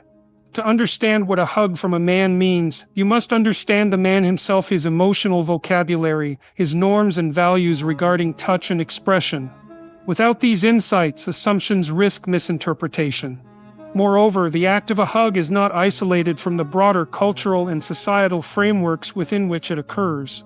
In some cultures, physical affection is abundant and expected, a natural part of human connection. In others, it is rare and carries connotations of intimacy that extend beyond the physical. A man raised in a culture where hugs are commonplace may not consider them significant, while another raised in a more reserved environment may view the act as monumental. Context matters, as does the willingness to understand that the meaning of a gesture is often rooted in the personal and cultural narratives of the one who offers it. Now consider the emotional state of the man giving the hug. Is he offering comfort? If so, what does he perceive in you that requires solace? A comforting hug is not a mere formality. It is an acknowledgement of your pain or distress. It is an unspoken statement. I see you and I care enough to share in this moment with you. But comfort can also flow in the opposite direction. A man might hug you not because you need it, but because he does.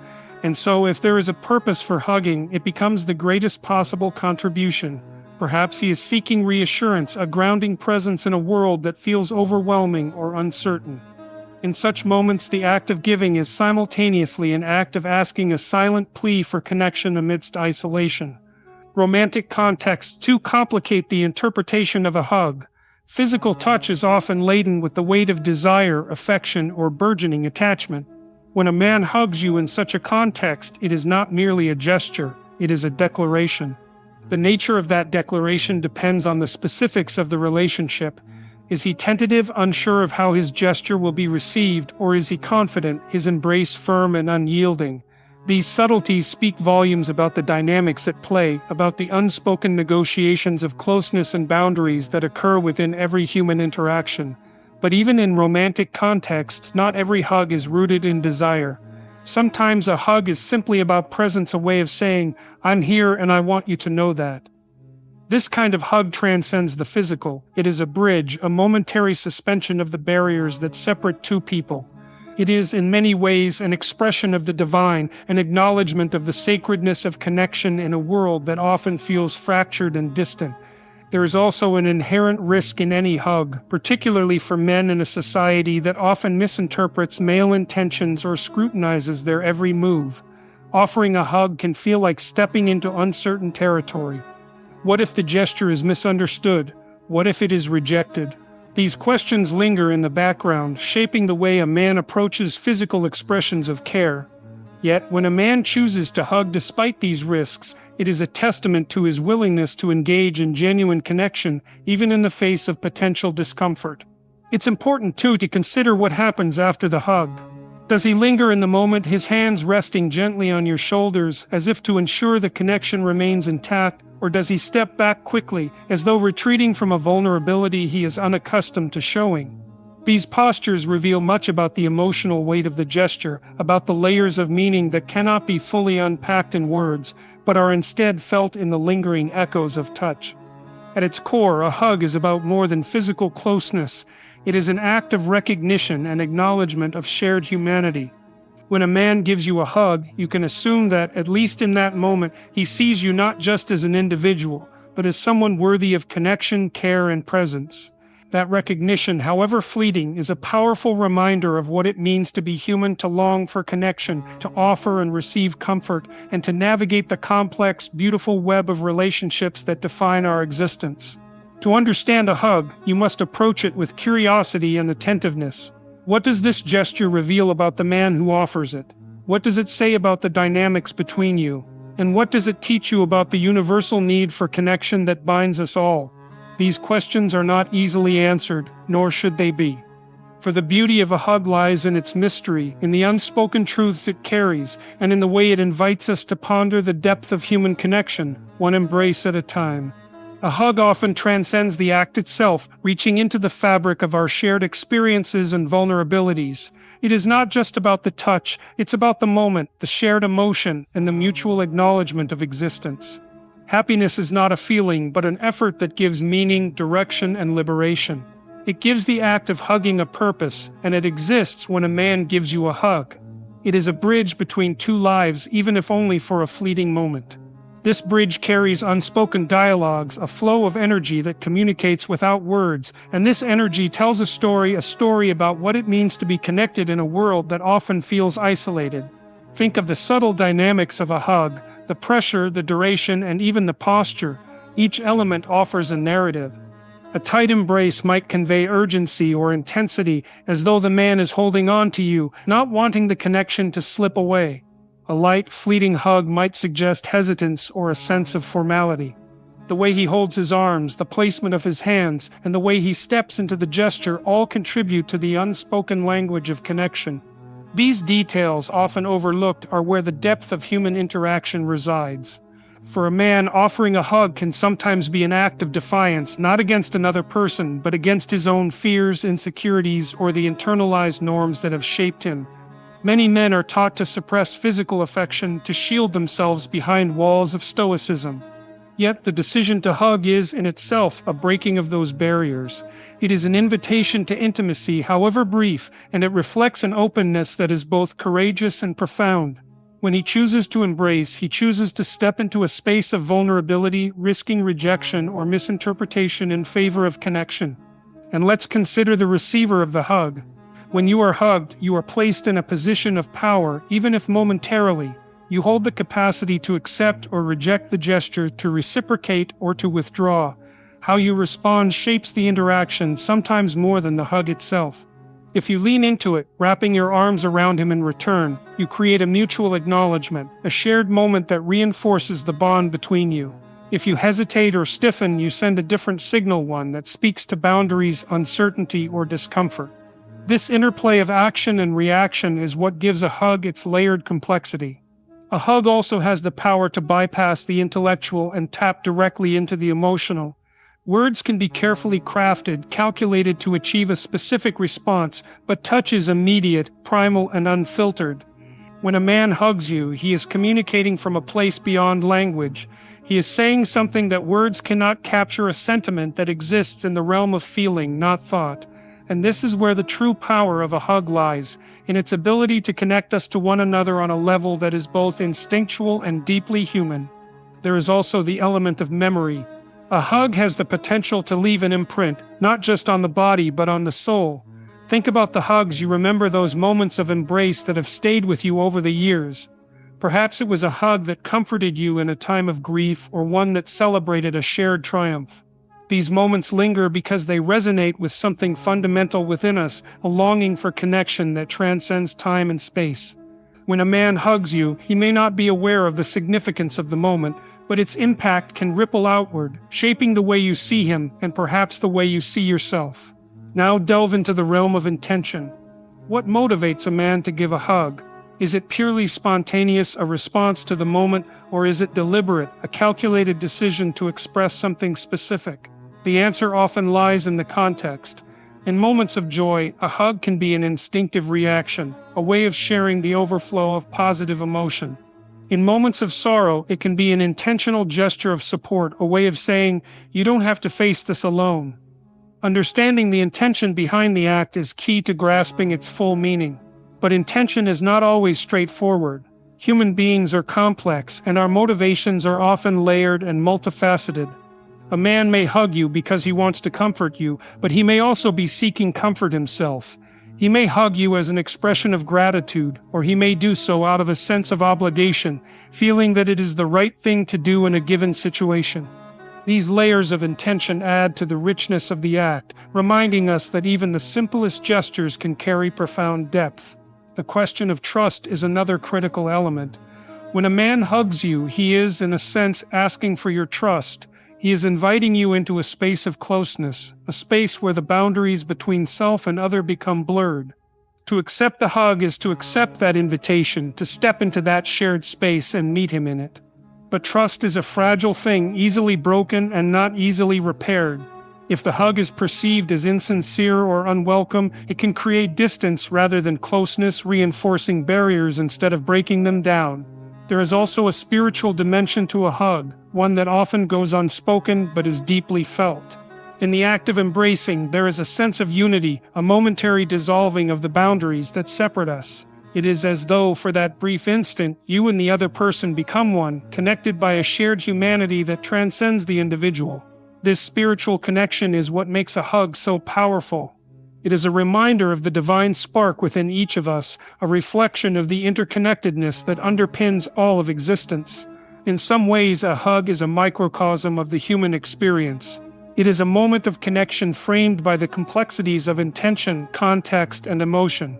It is an act that requires courage, vulnerability, and trust, and it has the power to create memories that last a lifetime. When a man gives you a hug, he is offering you a glimpse into his world, a world shaped by his experiences, his values, and his understanding of what it means to connect. And in that glimpse, there is a profound opportunity to see not only him, but also yourself reflected in the shared moment of connection. So if a man gives you a hug, you can assume that there is meaning in it, even if that meaning is not immediately clear. You can assume that he is reaching out, offering a piece of himself in a gesture that is both simple and profound. And you can assume that in that moment you are not alone, that at least for a fleeting instant, you are part of something greater, something that speaks to the very essence of what it means to be human. In the end, a hug is never just a hug. It's a profound expression of connection, carrying layers of meaning that extend beyond the physical act. When a man gives you a hug, he's communicating something about himself, his emotions, and his intentions. Whether it's a gesture of comfort, affection, or a simple acknowledgement of shared humanity, it's an offering of vulnerability, trust, and sometimes even courage, especially in a world that often discourages men from expressing their feelings openly. A hug transcends words. It speaks directly to the heart, creating a moment of unity that reflects the deep, universal need for connection. It is in these brief, unspoken moments that we're reminded of the divine spark within each of us, the essence that binds us together as human beings. So, the next time a man hugs you, pause for a moment. Recognize the significance of that embrace, however fleeting it may be. In that moment, you are witnessing an unspoken dialogue, a gesture that reflects not just his humanity but yours as well. A hug is never just an action. It is a bridge, a reminder of the beauty and complexity of connection in a world that desperately needs it. When you ask yourself what it means to be a nice guy, you're really asking what it means to be agreeable. It's easy to mistake agreeableness for kindness. Being agreeable, after all, means being easy to get along with, accommodating, and saying what people want to hear. In the short term, this might seem like a good thing, but the problem arises when it becomes habitual, when your life revolves around pleasing others at the cost of your own principles, identity, and sense of purpose. That's when the trouble begins. The nice guy is not truly nice, he's just afraid. He's afraid of conflict, rejection, and not being liked. This fear makes him small, shrinks his potential, and traps him in a cycle of self-sacrifice and resentment. He goes along with others' desires without considering his own, bending over backward in the hope that he will somehow win favor or at least avoid disapproval. But what he doesn't realize is that in sacrificing himself for the sake of others, he's slowly losing his own worth. You might think that this is a path to happiness, that being agreeable, being nice, will bring peace. But let's face it, peace at what cost? It's the peace of the coward, the peace of someone who avoids confrontation at any cost, even if it means losing his own soul in the process. And in the end, it's not peace, it's self-deception. True kindness, real strength, doesn't lie in hiding from confrontation. It lies in being able to stand your ground, to set boundaries, and to demand respect. You can't truly help others if you haven't first helped yourself, and you can't do that if you're constantly placing yourself last in the hopes of winning some imaginary reward. The nice guy is a martyr in his own life story, and martyrdom never leads to greatness. What you need, if you want to stop being the nice guy, is to start telling the truth. This means not just telling the truth to others, but telling the truth to yourself. Stop lying about your wants, desires, and needs. Stop telling yourself that you're fine when you're not. Stop pretending that you can always be the one who gives with nothing in return. Stop avoiding the tough conversations, the difficult moments, and the things that challenge you to grow. The nice guy avoids these things because he's afraid of the potential pain. But it's that very pain that builds you into someone worth listening to, someone capable of leading others. You must take responsibility for your life. That means accepting the fact that you are not here to serve as a side character in someone else's narrative. You are the hero of your own story, and if you don't start acting like it, then who will? Being nice doesn't mean being weak, and it doesn't mean being a doormat. True kindness comes from strength, from knowing who you are and being willing to stand up for it, even if it's uncomfortable, even if it brings conflict. Most importantly, stop looking for external validation. The nice guy craves approval because he feels empty inside, as if his worth depends on what others think of him. But that's a false path. Your worth is intrinsic, and it's something you need to discover on your own. No one else can give it to you, and no one else can take it away. You have to stop outsourcing your self-esteem. The moment you stop seeking approval from others and start demanding respect for who you are, that's the moment your life will begin to change. It's not easy, but it's necessary. Being a nice guy is not about being kind or generous, it's about weakness disguised as virtue. Stop hiding behind politeness. Start standing tall in your truth. Start being who you truly are, imperfect, flawed, but strong enough to face the world with integrity. That's you. When you decide to stop being the nice guy, you're not simply deciding to stop being nice. You're deciding to stop lying to yourself and to others. You're deciding to stop compromising your identity and your principles in a misguided attempt to avoid conflict. You are setting yourself on a path to true authenticity, to being the best version of yourself, not because it is easy, but because it is necessary for your growth and for your life to have meaning. The problem with being a nice guy is that it stems from a deep insecurity. It's a kind of dependency and attachment to the approval of others. The nice guy is often caught in a toxic cycle. The more he sacrifices his own needs for others, the more he feels resentful, but the more he hides that resentment, the deeper the cycle becomes. And that resentment, however hidden or unconscious, erodes your sense of self-worth over time. Let's be clear, the nice guy is not necessarily a genuinely good person. He's someone who hides behind the facade of niceness to avoid dealing with his own discomfort. He fears confrontation and as a result never really deals with issues in a healthy way. He's the person who agrees to plans he doesn't want to be a part of, who accepts work he's not capable of, and who constantly takes on responsibilities that aren't his to bear all because he's afraid of saying no. He's afraid that if he says no, he'll be rejected, that he'll be seen as selfish or uncaring.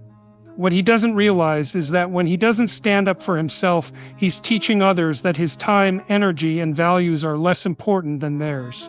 And that's a dangerous game to play. You might think that being agreeable and pleasant will earn you goodwill, but it often results in the opposite. People learn to take advantage of you, to expect you to constantly bend over backward, and they start to see you not as a person, but as a resource to be exploited. The truth is, the nice guy isn't just hurting himself, he's also allowing others to treat him with disrespect, and in doing so, he's devaluing himself and his worth in the process. One of the core aspects of stopping being a nice guy is learning how to assert your own boundaries. Boundaries are not about creating walls to keep people out, they are about defining where you end and where others begin. A boundary is a declaration of what is acceptable and what is not. If you don't have boundaries, you'll be subject to the whims and demands of those around you, and this leads to resentment, burnout, and bitterness. But when you set clear, healthy boundaries, you give others the opportunity to respect you as an individual, and you give yourself the space to grow, to think, and to live according to your own values. When you start to set boundaries, the first thing that will happen is that you'll likely face resistance. People are used to you being agreeable, to you always saying yes, to you never challenging their requests. But this resistance is not a reflection of your lack of worth, it's a reflection of their discomfort. People don't like it when you stop accommodating them because it challenges their own behaviors and expectations. But you have to remember, this resistance is temporary. It's a signal that you're making a shift, that you're no longer playing the role of the nice guy who lets others walk all over him. When you stand your ground and refuse to accept things that don't align with your values, it might feel uncomfortable at first, but discomfort is part of growth. It's an essential part of becoming who you are meant to be. Standing up for yourself, setting boundaries, and saying no are acts of strength, not weakness, and in the long run, they will lead you to greater respect both from others and from yourself. Now, it's important to understand that being assertive is not the same as being aggressive. There's a big difference between standing up for yourself and attacking others. Assertiveness comes from a place of clarity and confidence, not from anger or frustration. It's about communicating your needs and desires in a way that respects both yourself and the other person. Aggression, on the other hand, is about trying to dominate or control others, and it stems from insecurity and fear. The nice guy often avoids aggression because he doesn't want to hurt others, but he might unconsciously channel his frustration into passive-aggressive behaviors like sarcasm or backhanded compliments. These behaviors, however, only perpetuate the cycle of dishonesty and resentment. They don't lead to true freedom or happiness. To break free from being the nice guy, you must also stop seeking external validation. The nice guy relies on external approval to feel worthy, but external validation is fleeting. The moment you start depending on others to define your value, you give them control over your life. You become a puppet to their expectations, and that's no way to live. Instead, you must learn to validate yourself, to be your own source of worth and confidence. This means accepting yourself as you are, flaws, imperfections, strengths, and weaknesses.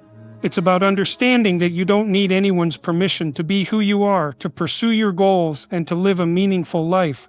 Self-validation is a practice, not a destination.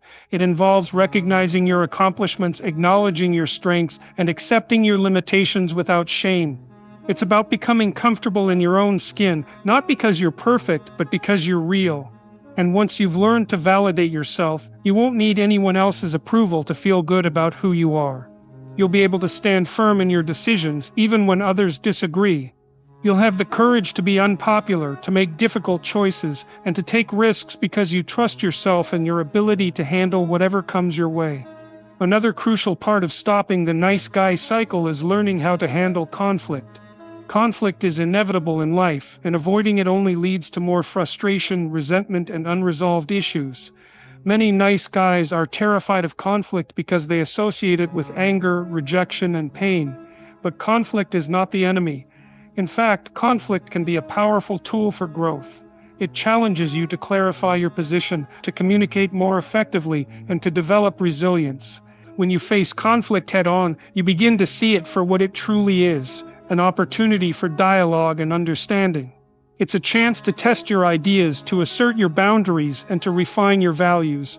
Instead of avoiding it, embrace it. Engage in conflict in a way that is respectful, constructive, and authentic. Speak your truth, even if it's uncomfortable. When you do this, you demonstrate your strength, your integrity, and your willingness to grow. And in doing so, you earn the respect of those around you, because people respect those who stand up for themselves, who are willing to have difficult conversations, and who are not afraid to challenge the status quo. The truth is, you can't be a nice guy forever and expect to be respected. People will take advantage of you, they will push your boundaries, and they will leave you feeling drained and unfulfilled.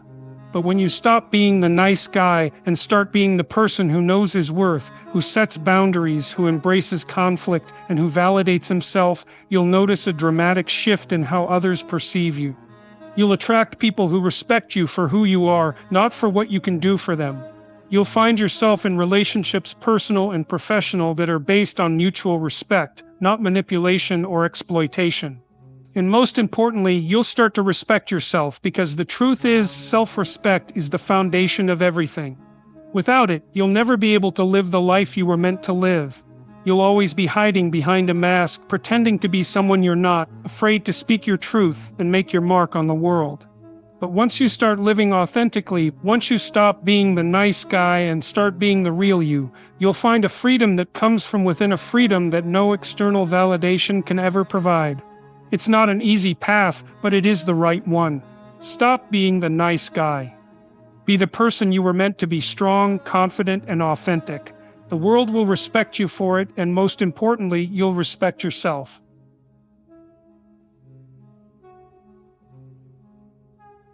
You know, love is not just an emotion, it's an action.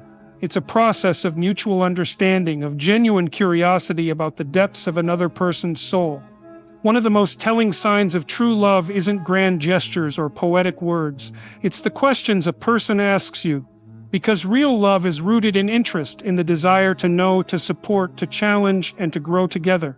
If someone truly loves you, they will ask you 5 profound questions, and these questions reveal everything about their intentions, their character, and whether they are committed to your well-being.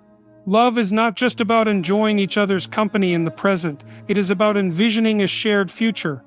A person who truly loves you will be deeply interested in your dreams, not as a formality, but as an essential part of understanding who you are. They want to know what drives you, what excites you, and what kind of life you aspire to create. Imagine 2 people in a relationship where one never asks about the other's goals. They might have fun together, but there is no curiosity about the deeper layers of ambition, passion, or purpose. Over time, this silence becomes suffocating. Dreams that are ignored slowly fade and resentment takes root. Now compare that to someone who looks into your eyes and asks, "What do you truly want in life?" That question alone can open doors within you that you might not have opened for yourself. Consider a young woman who dreams of starting her own business but hesitates out of fear. She shares this dream with her partner, and instead of dismissing it, he asks, "How can we make this happen? What steps do you need to take?" That moment becomes a turning point. She no longer feels like she's navigating her ambitions alone. She feels supported, seen, and encouraged. This is what love does. It nurtures potential. A person who loves you will not only ask about your dreams, but will also remind you of them when you start to doubt yourself. They won't let you settle for less because they see the fire in you, even when you can't see it yourself. They will challenge you when you make excuses, not out of criticism, but because they refuse to watch you shrink into a smaller version of yourself. They want to see you rise. Relationships thrive when 2 people move forward together. If someone avoids conversations about the future or shows no interest in what excites you, that's not love, that's complacency. True love is invested. It wants to walk alongside you, not just watch from a distance. It wants to contribute to your growth, not hold you back. Love is not just about being there in good times, it's about showing up when things get difficult. A person who truly loves you doesn't just stand on the sidelines watching you struggle, they step in. They ask, "How can I help?" Because love is not passive, it is active. Think about how rare this question is. Many people assume they are being supportive simply by existing in a relationship. They believe that love is about presence, about being in the same room, about sharing space. But love is not just about being there, it's about doing something. It's about understanding the struggles the other person faces and asking, "What can I do to lighten your load?" Imagine a man who is overwhelmed with work, stress piling up on his shoulders. He doesn't complain much, but his exhaustion is evident. His partner could either ignore it, assuming that he'll handle it, or she could say, "I see how hard you're working. What can I do to make things easier for you?" That one sentence alone can be transformative. It shows awareness, care, and willingness to act. In contrast, relationships where this question is never asked can feel isolating. A woman might feel unseen because she is always the one giving emotionally, physically, mentally without ever being asked what she needs. Over time, this imbalance breeds resentment. Support is not just about grand gestures, it is about small, consistent actions that communicate, "You are not alone." Consider the way parents support their children. When a child struggles, a loving parent doesn't just say, "I love you," they show it through their actions, helping with schoolwork, comforting them after failure, teaching them resilience. Romantic love without respect is not love, it's control, it's selfishness, it's a power struggle disguised as affection. A person who truly loves you will never assume they understand your limits, they will ask. They will want to know where you draw the line, what makes you uncomfortable, and what is non-negotiable in your life. Many people believe that love is about constant togetherness, about giving and giving until nothing is left. But love without boundaries quickly turns into exhaustion. When someone never asks what your boundaries are, it usually means they are only focused on their own needs. They may take without realizing they are draining you. They may push past your comfort zones without considering how it affects you. A relationship without boundaries feels like suffocation. Imagine someone who always demands your time, never allowing you space to breathe. Every moment you try to be alone, they make you feel guilty. Every time you say no, they make you feel like you're being unfair. That is not love, that is possession. Now contrast that with a person who asks, "What do you need to feel safe and respected in this relationship?" That question alone changes everything. It shows that they see you as a whole person, not just as an extension of their desires. It shows that they care about your well-being, not just about what they can get from you. Think about a simple boundary. Maybe you need time to yourself after a long day before engaging in conversation. A person who loves you won't get offended by this, they will honor it. They won't take your need for space as a personal rejection. They will respect the way you function best and adjust accordingly. Boundaries also apply to emotional limits. If certain topics are painful for you, if certain behaviors make you uncomfortable, a loving partner will take the time to understand why. They won't belittle your experiences or brush them off as unimportant. They won't cross the same line over and over and claim they forgot or that you're being too sensitive. They will listen, they will remember, and they will respect. When someone asks about your boundaries, they are asking how to love you better. They are showing you that their love is not about control, but about harmony. Because love is not about testing how much you can tolerate, it's about making sure you never feel like you have to tolerate anything that diminishes you. Love is not just about sharing joys, it is also about confronting struggles together. A person who truly loves you will not only see your strengths, but will also notice your fears, and instead of ignoring them, they will ask, what is holding you back? Fear is a powerful force. It can paralyze potential, it can silence dreams, and it can keep people stuck in patterns that do not serve them.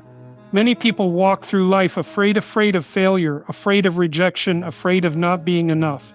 And the worst kind of partner is the one who overlooks these fears, or even worse, exploits them. A real partner, a real friend, a real love will ask. They will notice when you hesitate to take an opportunity. They will sense when self-doubt creeps in, and instead of dismissing it, they will gently bring it to light, not to criticize, not to judge, but to help you move forward. Imagine a man who dreams of pursuing a career in a new field, but constantly hesitates, saying, I don't think I'm good enough. A partner who truly loves him won't just say, you'll be fine. They will ask, what exactly are you afraid of? Is it failure? Is it judgment? Is it the fear of starting over?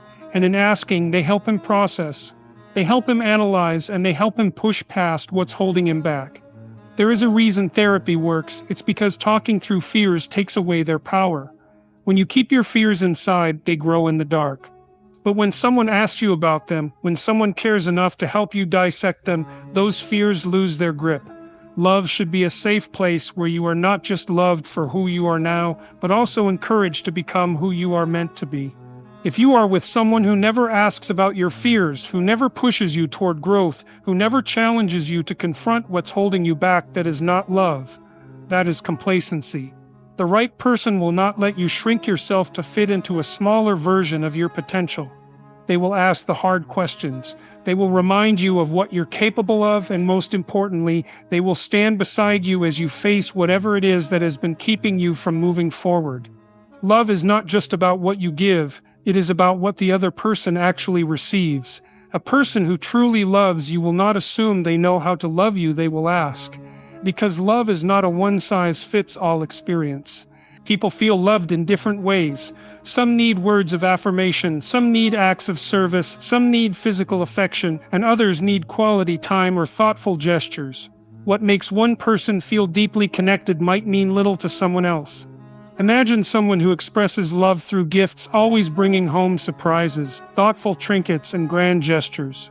But their partner does not value material things in the same way.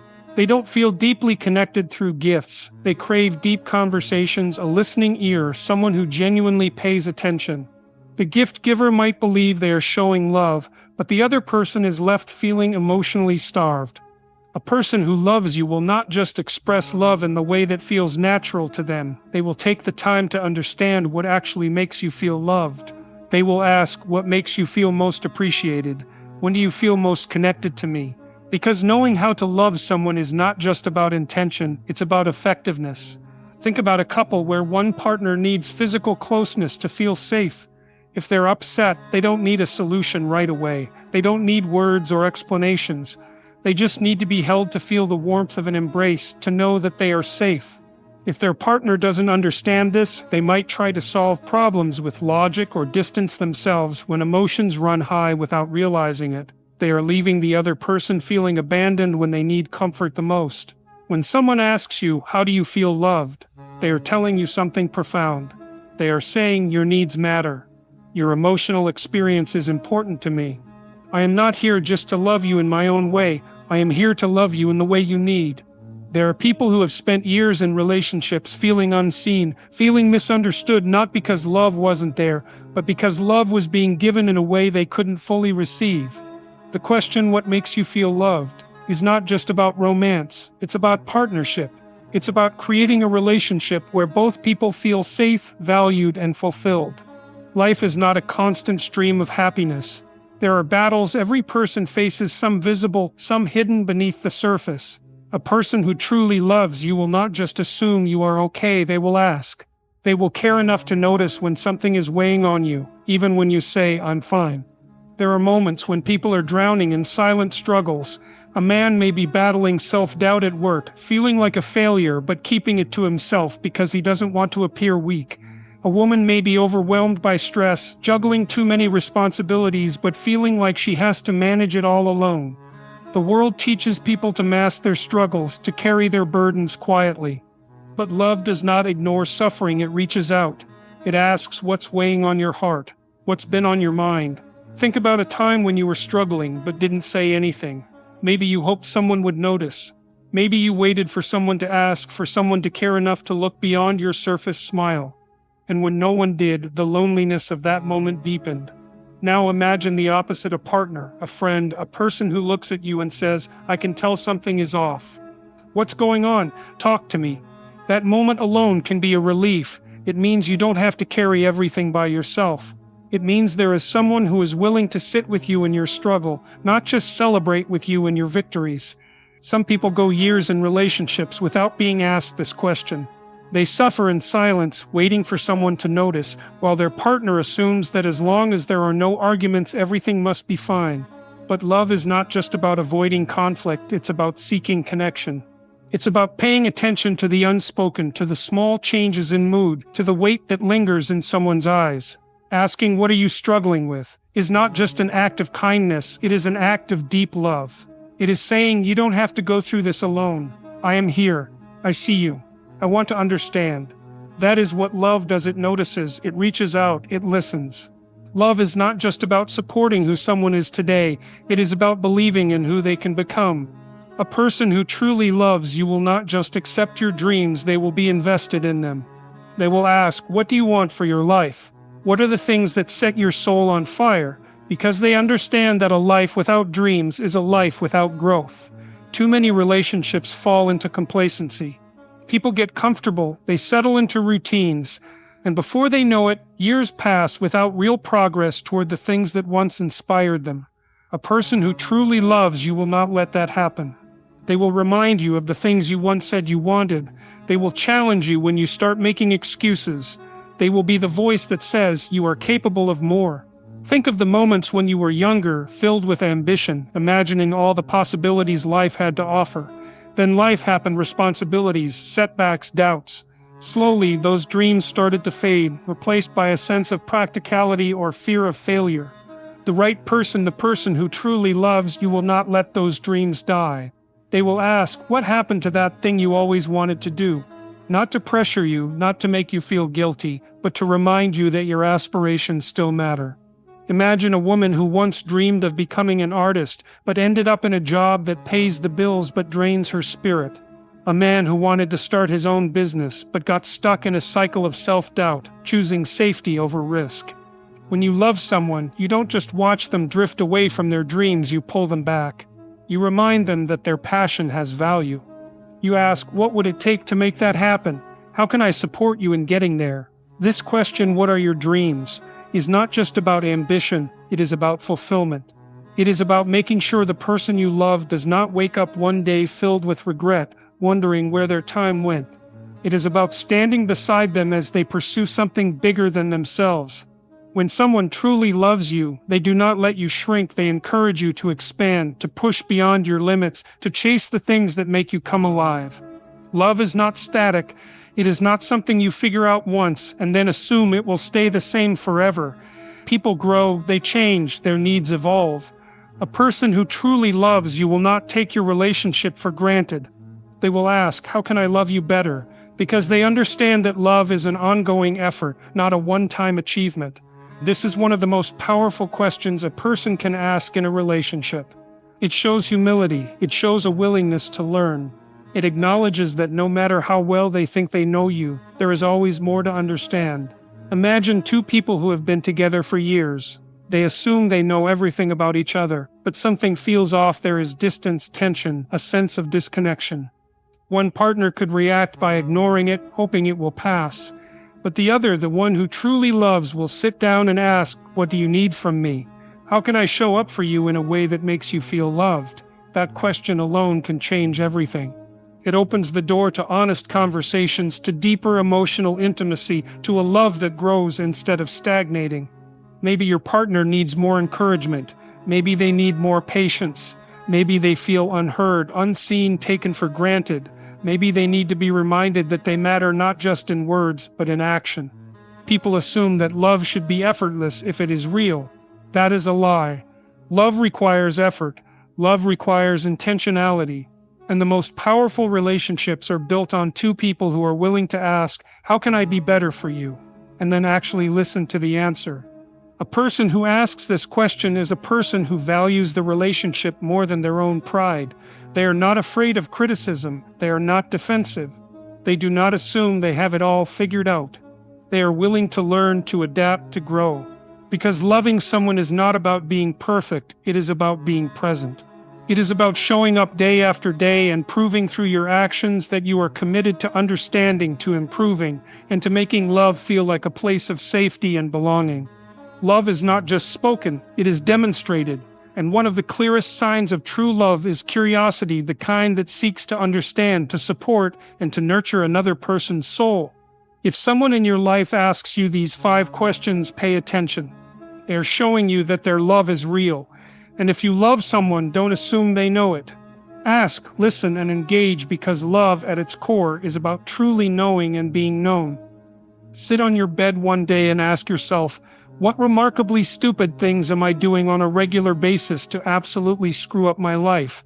And if you actually ask that question, but you have to want to know the answer, right?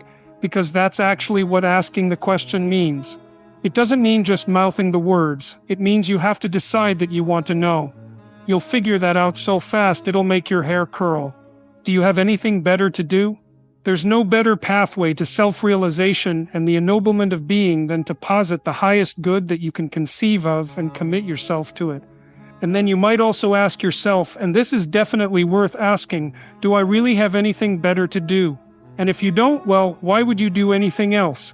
If you orient yourself properly and then pay attention to what you do every day, that works. I actually think that's in accordance with what we've come to understand about human perception, because what happens is that the world shifts itself around your aim. You're a creature that has an aim. You have to have an aim in order to do something. You're an aiming creature. You look at a point and you move towards it. It's built right into you. So you have an aim. Well, let's say your aim is the highest possible aim. That sets up the world around you. It organizes all of your perceptions, what you see and don't see, your emotions and your motivations. So you organize yourself around that aim. And then what happens is the day manifests itself as a set of challenges and problems. And if you solve them properly, then you stay on the pathway towards that aim and you can concentrate on the day. That way you get to have your cake and eat it too, because you can point into the far distance and live in the day. It seems to me that that makes every moment supercharged with meaning. If everything you're doing every day is related to the highest possible aim, you can conceptualize, well, that's the very definition of the meaning that would sustain you in your life. And then the issue is, well, back to Noah, all hell's about to break loose and chaos is coming. When that's happening in your life, you might want to be doing something that you regard as truly worthwhile, because that's what will keep you afloat when everything is flooded. And you don't want to wait until the flood comes, just start doing that. Because if your ark's half built and you don't know how to captain it, the probability is very high that you'll drown. Ask, and it shall be given you. Seek, and ye shall find. Knock, and it shall be opened unto you. For everyone that asketh receiveth, and he that seeketh findeth, and to him that knocketh it shall be opened. That sounded pretty optimistic, but again, I think it's a description of the structure of existential reality. When I'm in my clinical practice and observe, and this is also the case with my students, let's say people's lives aren't what they would like them to be. So then you ask why. Well, forget about tragedy and catastrophe because that's self-evident, and we're not going to discuss that although the degree to which you bring about your own tragedy is always indeterminate.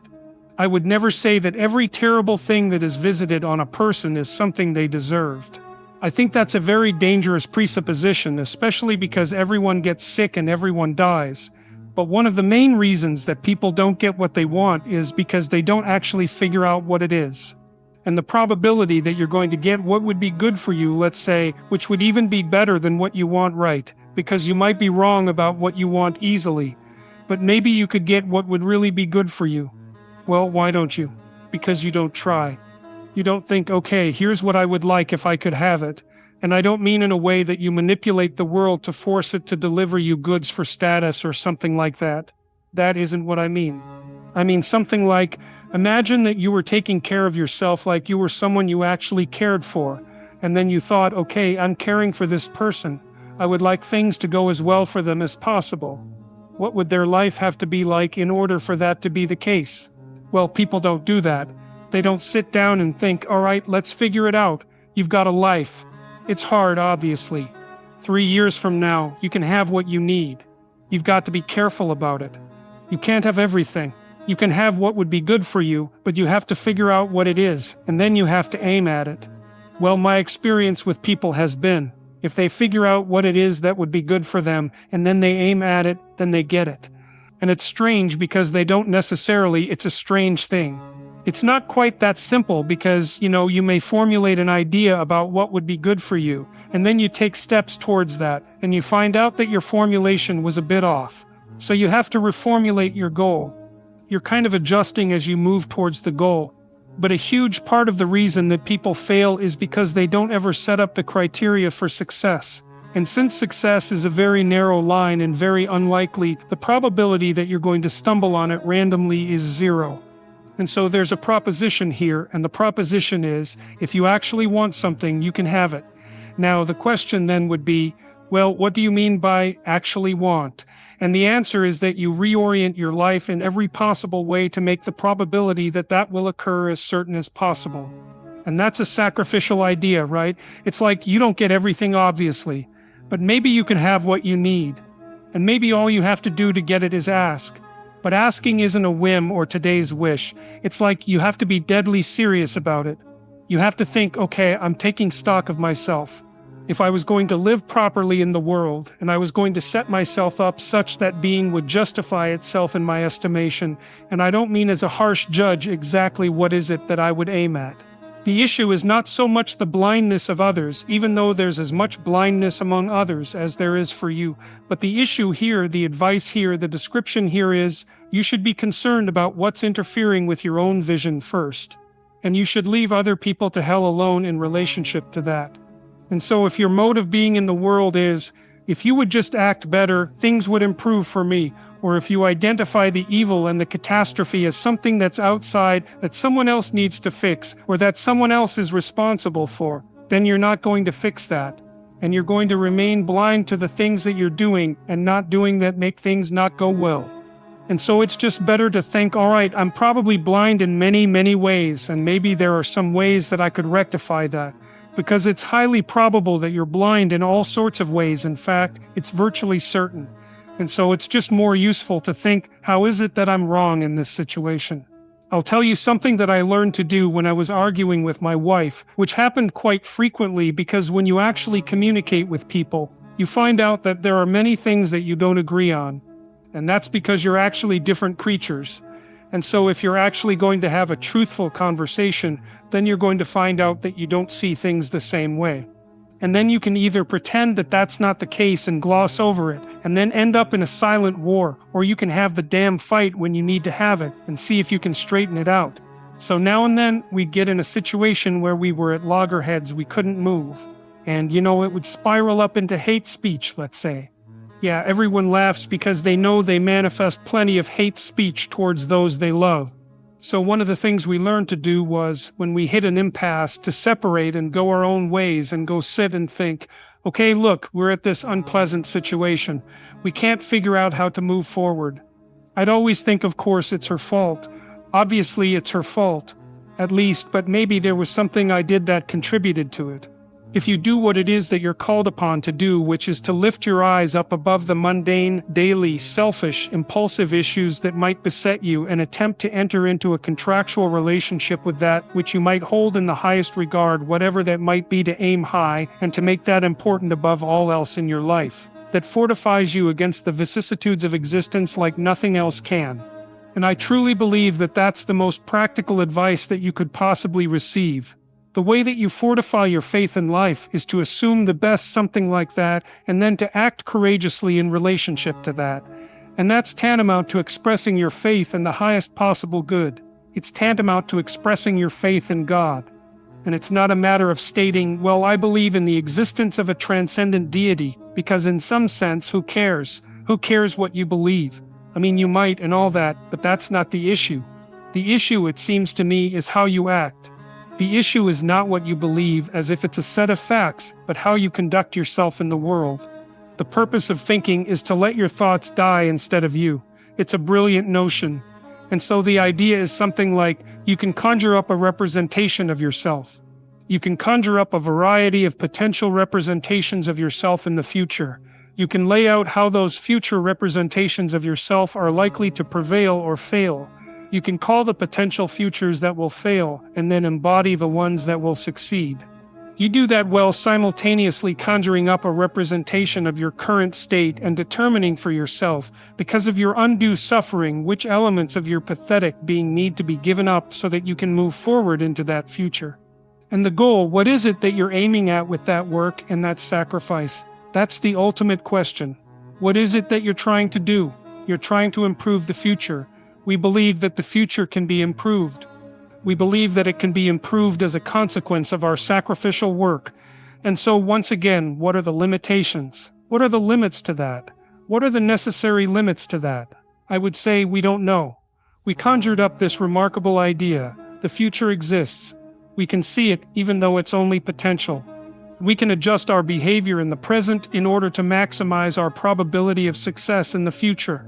How best to do that? Well, the idea is something like, don't hesitate to offer the ultimate sacrifice if you want the future to turn out ultimately well.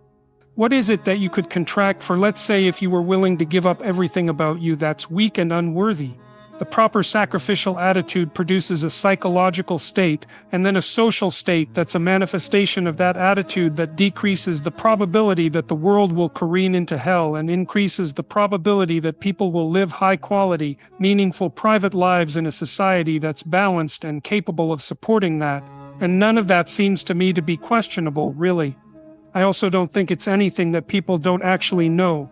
You know, people have told me many times that when they listen to me talk, they're hearing things that they already knew but didn't know how to say. It's something like that. And this is one of those things that I think is exactly like that. I mean, I think it's at the very core of our moral knowledge, which is our behavioral knowledge and our perceptual knowledge. I mean, let's get this straight. Moral knowledge is no trivial matter. It's knowledge about how it is that you orient yourself in the world. There's no more profoundly necessary form of knowledge. Well, it's predicated on something that's exactly like this. We know that we have to make sacrifices. We know that we have to aim at what's good. So then, why don't we aim at what's best and make the sacrifices that are necessary in order to bring that into play? I think it seems to me that in some sense that's self-evident. The question is why we don't do it. But there's answers to that too. Life is hard and it hurts people. It's rife with limitation, and some of it's arbitrary, and some of it's unjust, and some of it's worse, some of it's malevolent, which is even worse. It's not surprising that that combination of vicissitude can turn people against being. But I think even when that happens, and even when people have the kind of history that, if they revealed to you, you would say, well, it's no wonder you turned out that way. The people who turn out that way still know that it's wrong. They still know that however deep their own suffering, however arbitrary their own suffering, however much that's caused by the malevolence of others as well as the tragedy of existence, that does not in any way justify their turning away from the good. And I believe everyone knows that. I believe that they know it implicitly, even if they don't allow themselves to know it explicitly. And I believe that if they violate that idea, then they violate themselves, and that they end up in Cain's position, which is the position of the man who's been given a punishment that is too great to bear. Now we're capable of making sacrifices in abstraction, right? To conceptualize a future that we want, to let go of the things that are stopping us from moving forward, and to free ourselves from the chains of our original preconceptions. Pursue pleasure, follow your impulses, live for the moment. Do what's expedient. A mountain is something you have to climb, and you have to climb to the pinnacle of a mountain. And the mountain is up, right? And the mountain stretches up to heaven. And it's a long journey to specify the right place on the highest pinnacle. And that's symbolic because, of course, it's a pinnacle that you're always trying to reach, just like you're always trying to aim. You're always trying to climb upward. At least that's the theory. It depends to some degree, of course, on your definition of upward. You're supposed to again to act out the highest good of which you're capable. Now, that'll transform your life to some degree into an archetypal adventure. There's no way around that because as you attempt to climb a higher mountain, let's say, or to aim at a higher target or something like that, then the things around you will become increasingly dramatic and of import. That happens by necessity, obviously, because if you're aiming at something difficult and profound and you're really working at it, then your life is going to become perhaps increasingly difficult and profound. But that might be okay. That might be exactly what you need as an antidote to the implicit limitations that face you as a human being. The good father is precisely someone who is willing to sacrifice this child to the ultimate good. You have a moral obligation as a parent to encourage your child to go out into the world, right? And to be whoever they can be, to be the best they can possibly be. And in doing that, you're encouraging them to pursue the good. You're sacrificing them to the good. You're not keeping them for yourself selfishly. You're telling them that they can go out and live their life and live it properly. You don't want for your son what you want for him. You want for your son what would be best for him and for the world. And you let go in precise proportion to your desire to have that happen. When you have an infant, you do everything for the infant because the infant can do nothing for him or herself. But as the infant matures and is increasingly capable of doing things for him or herself, then you pull back, right? You pull back. And every time the child develops the ability to do something, you allow them or encourage them to do it, and you don't interfere. So if your child is struggling getting dressed well, obviously, there's some times that you help them, but mostly you let them learn so that they can know how to do it in the future. That's better for you, and it's certainly better for them. There's a rule if you're working with the elderly in an old age home, and the rule is something like, don't do anything for any of the guests, let's say, that they can do for themselves, because you compromise their independence. And so as a mother, you pull back and you pull back, and you let your child hit him or herself against the world, and you fail to protect them. But by failing to protect them, you encourage and ennoble them to the point where you're no longer necessary. Now, they may still want to see you, and it would be wonderful if that was the case. But the point is that you're supposed to remove yourself from the equation by encouraging your child to be the best possible person that person can be. And you sacrifice your desires, all of your desires to that. Your personal desires, even your desires for your child in relationship to you, because you want them to move forward into the world as a light, right? As a light on a hill. That's what you want. If you don't overestimate yourself, but don't underestimate who you could be. That's a much better way of thinking about it. Psychologists of the careless sort have been pushing the idea of self-esteem for a very long time, probably since the early 20th century, that you should be content with yourself the way you are. But no, you shouldn't. Seriously, you're nowhere near what you could be. You're not even close. That's a much more optimistic message. You ain't seen nothing yet. So don't overestimate yourself now, but don't underestimate your future self.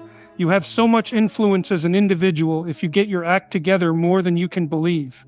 There isn't anything that has more influence than that. You have all the power there is right where you are to put things right around you. Start now. Develop a noble vision of who you could be. Put that into practice. Develop discipline. Familiarize yourself with the great works of the past. Learn to read, write, speak, and think. Man, you'll be unstoppable. The absence of your full being leaves a hole that is filled by terrible things at minimum. So at minimum, you have an ethical responsibility to ensure that the world doesn't evolve into something approximating hell. At maximum, you have the responsibility, the heavy ethical responsibility, to do everything in your power to make things as good as you can possibly make them. And it's on you. People say they'd like a meaningful life, fair enough, But the price you pay for meaning that transcends tragedy is the adoption of responsibility for the catastrophe of existence. That ennobles you, it makes you strong, competent, and worthwhile, someone whose life justifies their own suffering. There's nothing better you could possibly do than that. Although there's a near infinite number of ways to look at the world, there isn't a near infinite number of ways to act successfully in it. You have to take care of yourself today in a way that doesn't interfere with taking care of yourself tomorrow, next week, next year, or even decades from now. You can't just do what you want in the next hour if it's impulsive pleasure-seeking like excessive drinking, drug use, careless behavior, or betraying people for short-term gain. You'll pay for it tomorrow, next week, next year. Because you exist in the future, and because you have to live with yourself, there are only certain ways you can act that will actually work. Use minimal necessary force, don't push any harder than you need to, because all you do is generate counterforce, and then you're in conflict. A little conflict can become a lot very rapidly, and if you have any sense, that's not what you want. A noble goal is a very good way to begin. The truth is, each of us has enough potential if properly manifested to contend with life's challenges in a noble way, to rise above them, and to transcend them. We can make the world a much better place than it is for ourselves, our families, and our communities. We can constrain the malevolence in our own hearts and perhaps have a positive effect on those around us. That actually does make things better, and we can do it. That's where meaning in life is found. You are characterized by an indefinite potential. It isn't easy to understand exactly what that potential is, but you know it's there when people say you're not living up to your potential. That potential is called forth when you take on responsibility, because it won't manifest unless you take on a load. You won't develop in all the ways you can unless you set yourself a serious challenge. It takes the challenge to pull that out of you. You need to load yourself up before the demands of life will discipline you properly. Listen to your resentment. It's one of the best things you can do. You have to admit it exists first, then admit to the fantasies it generates, and then admit what you regard as the way out of it. That's difficult because it means learning things about yourself that you probably don't want to learn. Resentment only means one of two things. Either shut up, grow up, quit whining, and get on with it, or someone is playing the tyrant to you, and that tyrant might even be you. The abyss is an old idea. You gaze into it long enough, and what you find is a monster, the dragon at the bottom. But if you go into it as deeply as you can, what you find is your fragmented self in a desiccated condition, and then you revive it. That means if you look in the darkness, you find the light. The light stands out against the darkness, but the light is found in the darkness. That's a quest narrative. It means something fundamental. If you take yourself out of your current state of predictability and safety, put yourself in a new situation, you'll learn. New parts of you turn on. The idea is that if you move yourself out into the world and push yourself against challenges, more and more of you turns on. Then the question is, what would you be if all of you that could be turned on was turned on? The answer is, you would be the resurrection of your best possible self. If you actually want something, you can have it. The question is, what do you mean by actually want? The answer is that you reorient your life in every possible way to make the probability of that occurring as certain as possible. That's a sacrificial idea. You don't get everything, but maybe you can have what you need. All you have to do is ask, but asking isn't a whim or today's wish. You have to be deadly serious about it. Sit on your bed one day and ask yourself, what remarkably stupid things am I doing on a regular basis to absolutely screw up my life? If you actually ask that question, and you have to want to know the answer, you'll figure it out so fast it'll make your hair curl. The meaning of life is to be found in responsibility. When you put things together and take responsibility for things, meaning emerges from that. It's like a symphony composed of layers of patterns working harmoniously together, speaking directly to people of meaning. That's why people love music so much. Meaning is actually an instinct. It's the deepest thing about us. The positive emotion we find sustaining is experienced in relationship to an unachieved goal. It's hope that drives us forward. Identity is something practical. It's a dramatic role you play out in the world. While playing that out, it has to furnish you with a life. It has to be negotiated with other people. When you're a very young child, you live in a fantasy world, but identity has to expand beyond its egocentric focus and increasingly be negotiated in the social world. Discipline is necessary. Before you can be a painter who paints beyond mere memory, you have to inculcate discipline, skill, and hard work. It's the sacrifice of the present for the future. Once you manage that, things open up. That's why we have disciplines. You have to narrow yourself first, and then you can broaden outward. That's part of the process of maturation. Chaos and order are fundamental. Everyone in their right mind knows there's a million ways to do things wrong, and one way if you're lucky to do things right. The notion that it's a very narrow pathway you tread upon if you're doing things right, that's wisdom. It's the line between chaos and order that you're supposed to be on constantly. If you're a little too far in one direction, it's too much chaos. If you're a little too far in the other, it's too much order. The balance has to be exactly right. Rule 1. Stand up straight with your shoulders back. It's about a general attitude toward life. Hierarchies are stable features of life.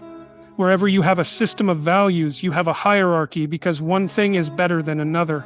Standing up straight is an act of courage. It's taking on the voluntary responsibility of contending with hierarchical organization and uncertainty.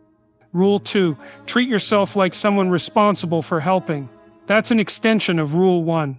People are often ashamed and anxious because of their insufficiencies. It's useful to develop an ethic of detached self-regard, not narcissism, not self-esteem, just the clear realization that as other people have value, so do you. Rule 3. Know what you want. You have to know what you're doing with your life generally, but more particularly in the next 3 to 5 years. What do you want from your friends, family, intimate relationships, career, education, mental and physical health? If you could have what you wanted, how would you be functioning across those dimensions? Rule 4. Be precise in your speech. It specifies your goal and reduces uncertainty. You see what you aim at, and I don't mean that metaphorically. You're a lot more blind than you think. Most of what's in front of you is blurry. Your peripheral vision is extremely low resolution. You see clearly only a tiny focal area. That's where you're pointing your eyes. You point your eyes at what you want to pay attention to, and what you want to pay attention to is generally associated with what you want. The secret is the voluntary adoption of responsibility. That's the central message of the West. Pick up your cross and bear it. Everyone's been told that, but they don't know what it means because it hasn't been articulated enough to become practical. Look at the terrible responsibilities you have right in front of you. Your family is hurting. You're in trouble. There are problems in the world. All you have to do is take responsibility for it, and then you've got what you need.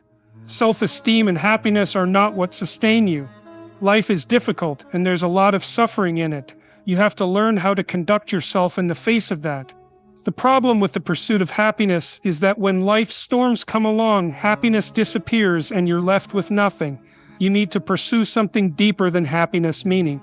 Sustaining meaning is generally found in responsibility to yourself and others. When you commit to something and make sacrifices, you discover that letting go of something you value in the present gains you something you value even more in the future. That's a massive discovery, one of the primary factors separating human beings from animals. Incremental improvement is unstoppable. If there are things about your life that bother you, decompose them into solvable sub-problems. Set yourself a task that's difficult, but not so difficult you can't attain it. Then step up improvement across time incrementally. There's humility in that. Don't bite off more than you can chew. Don't set grandiose goals, but incremental improvement will get you a tremendous distance. Trust is an act of courage, not naivety. If you trust someone once your eyes are open, that's courage, and it opens up the world. You can withstand a fair bit of life's catastrophe by establishing the proper covenant and acting in a trustworthy manner. The absence of your full being leaves a hole filled by terrible things. You have an ethical responsibility to ensure the world doesn't evolve into something approximating hell. At maximum, you have the responsibility to do everything in your power to make things as good as you can. There isn't a near infinite number of ways to act successfully in the world. You have to take care of yourself today in a way that doesn't interfere with taking care of yourself tomorrow. You can't just do what you want in the next hour. If it's impulsive pleasure-seeking, you'll pay for it later. Use minimal necessary force. Don't push any harder than you need to. A little conflict can become a lot very rapidly. You are characterized by an indefinite potential. That potential is called forth when you take on responsibility. You won't develop unless you set yourself a serious challenge. Listen to your resentment. It tells you what you need to say and do to stop being wronged. The abyss contains both chaos and opportunity. If you confront it, you find light in the darkness. If you actually want something, you can have it, but you have to reorient your life to make it certain. The meaning of life is found in responsibility. When you take responsibility, meaning emerges. Identity is negotiated in the social world. You have to expand beyond egocentric focus. Discipline is the sacrifice of the present for the future. Once you master it, things open up. Chaos and order must be balanced. The line between them is where you should be. Stand up straight with your shoulders back. It's an act of courage. Treat yourself like someone responsible for helping. Know what you want in the next 3 to 5 years. Be precise in your speech. It reduces uncertainty and specifies your goal. The secret is voluntary responsibility. Pick up your cross and bear it. Self-esteem and happiness are fleeting. Meaning sustains you through suffering. Sustaining meaning comes from responsibility to yourself and others. Incremental improvement is powerful. Small steps compound over time. Trust is courage, not naivety. It opens the world. The absence of your full being leaves a hole. Fill it with responsibility. Act successfully by taking care of yourself today without harming tomorrow. Use minimal necessary force. Conflict escalates quickly. Your potential is unlocked by responsibility and challenge. Resentment signals what you need to confront. The abyss holds both danger and opportunity. If you truly want something, align your life to achieve it. Meaning comes from responsibility. Adopt it, and meaning follows. This paragraph maintains the original meaning and wording while presenting it as a continuous flow of thought. Let me know if you'd like any refinements. We have a hypothesis that we're still working on, supported to some degree by relevant literature. Imagine you're looking for a stable partner. What do you want in them?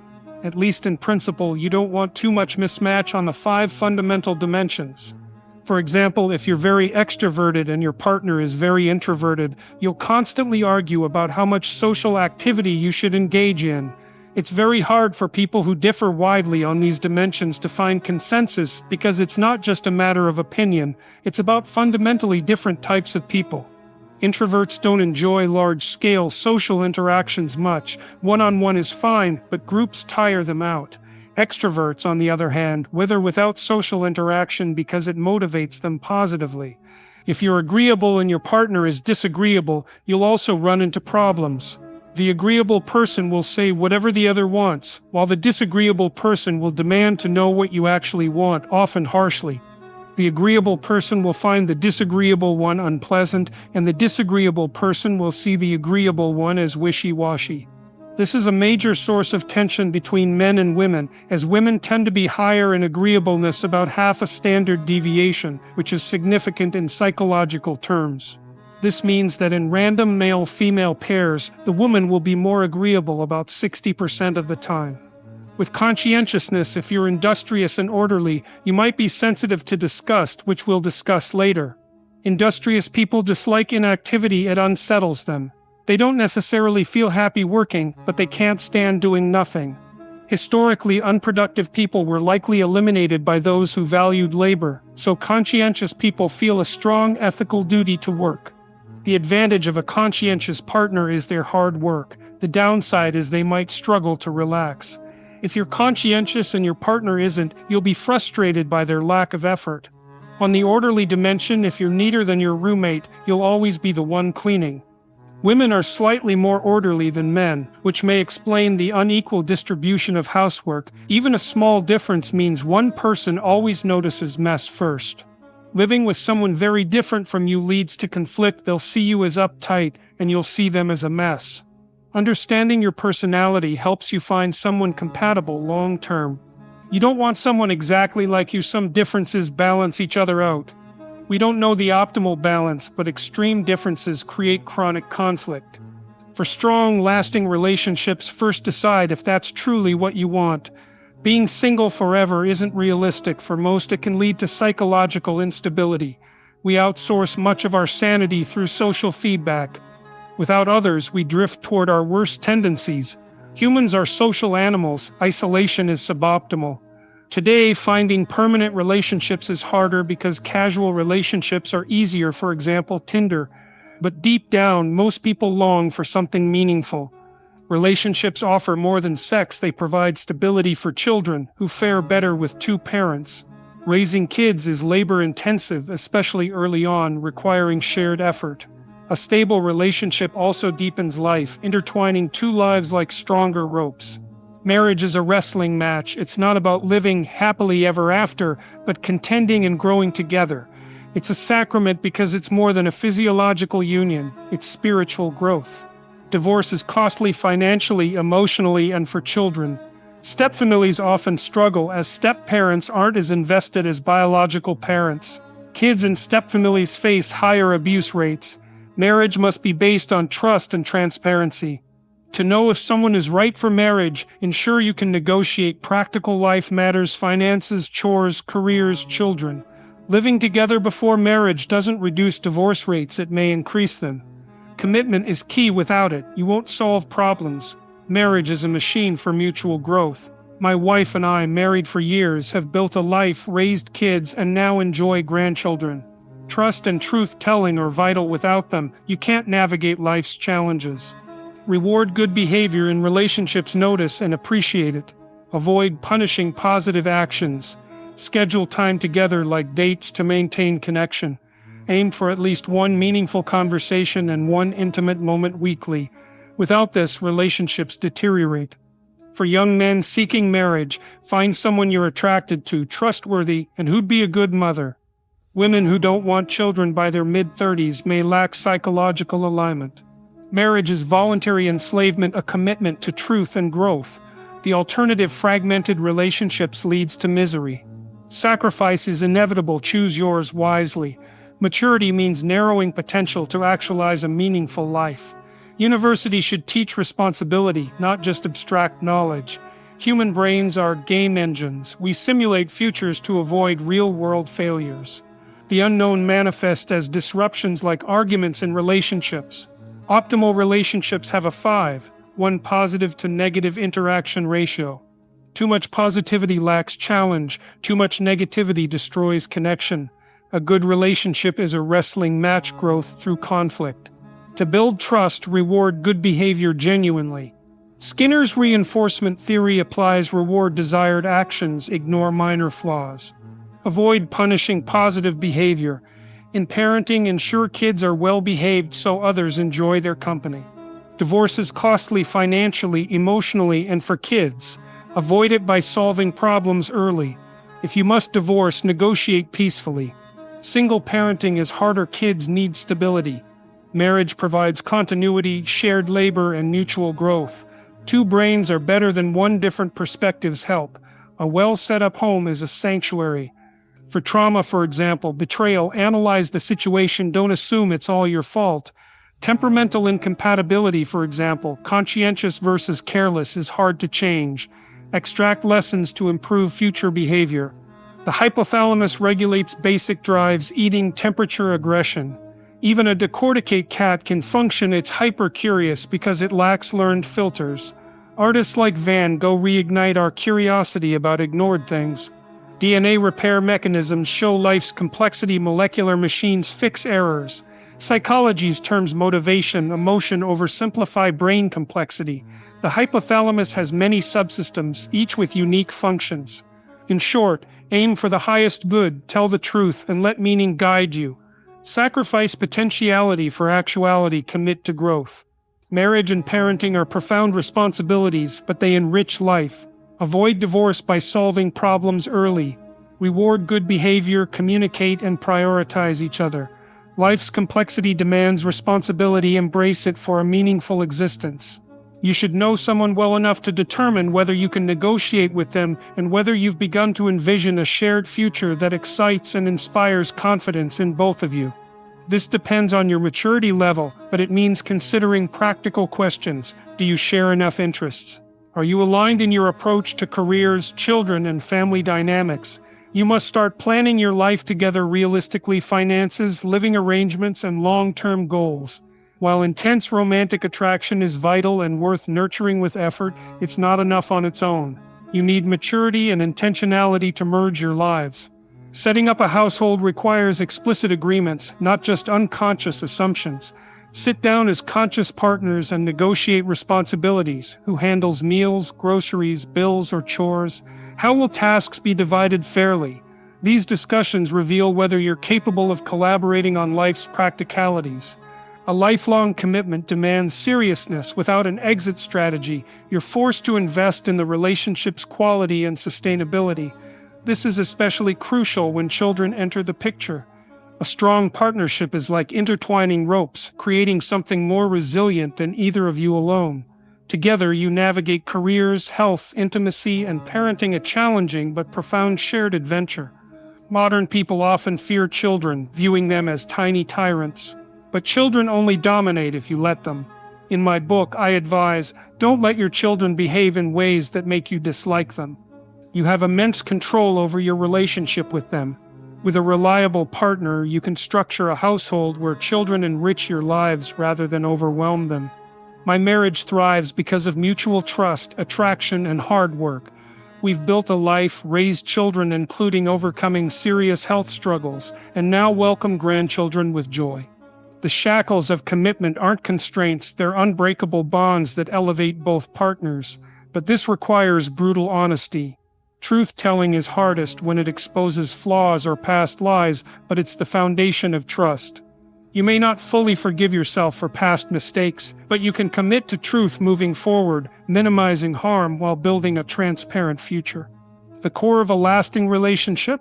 The ability to communicate honestly and negotiate conflicts. Without that, no amount of love or attraction will sustain it. This version maintains the original meaning while improving flow, clarity, and conciseness. Let me know if you'd like any adjustments. As you grow old, if your children don't respect or ignore you, stay calm and do this. As you age, you may encounter a harsh reality. The very people you raised, the ones you've spent your life nurturing, may not give you the respect or attention you deserve. It's painful, frustrating, and sometimes downright heartbreaking. The very people you once cared for, shaped, and guided may seem distant, dismissive, or even disrespectful. This shift can feel jarring and unwelcome, but here's the crucial truth. This moment does not define you. The situation can seem overwhelming, and it might trigger feelings of anger or resentment. Yet, in those moments, it's critical to remember that you are not powerless. There is a far better way to handle disrespect from your children or loved ones. Stay calm, stay collected, and take control of the situation in a way that commands respect, not through force, but through wisdom, maturity, and unwavering self-respect. As you grow older, the dynamics of your relationships naturally change. Your children grow and their lives take on new directions. They might have families of their own, careers to manage, and challenges that you might not fully understand. This shift in focus can sometimes lead to a feeling of being overlooked or disrespected. However, it's essential to keep perspective.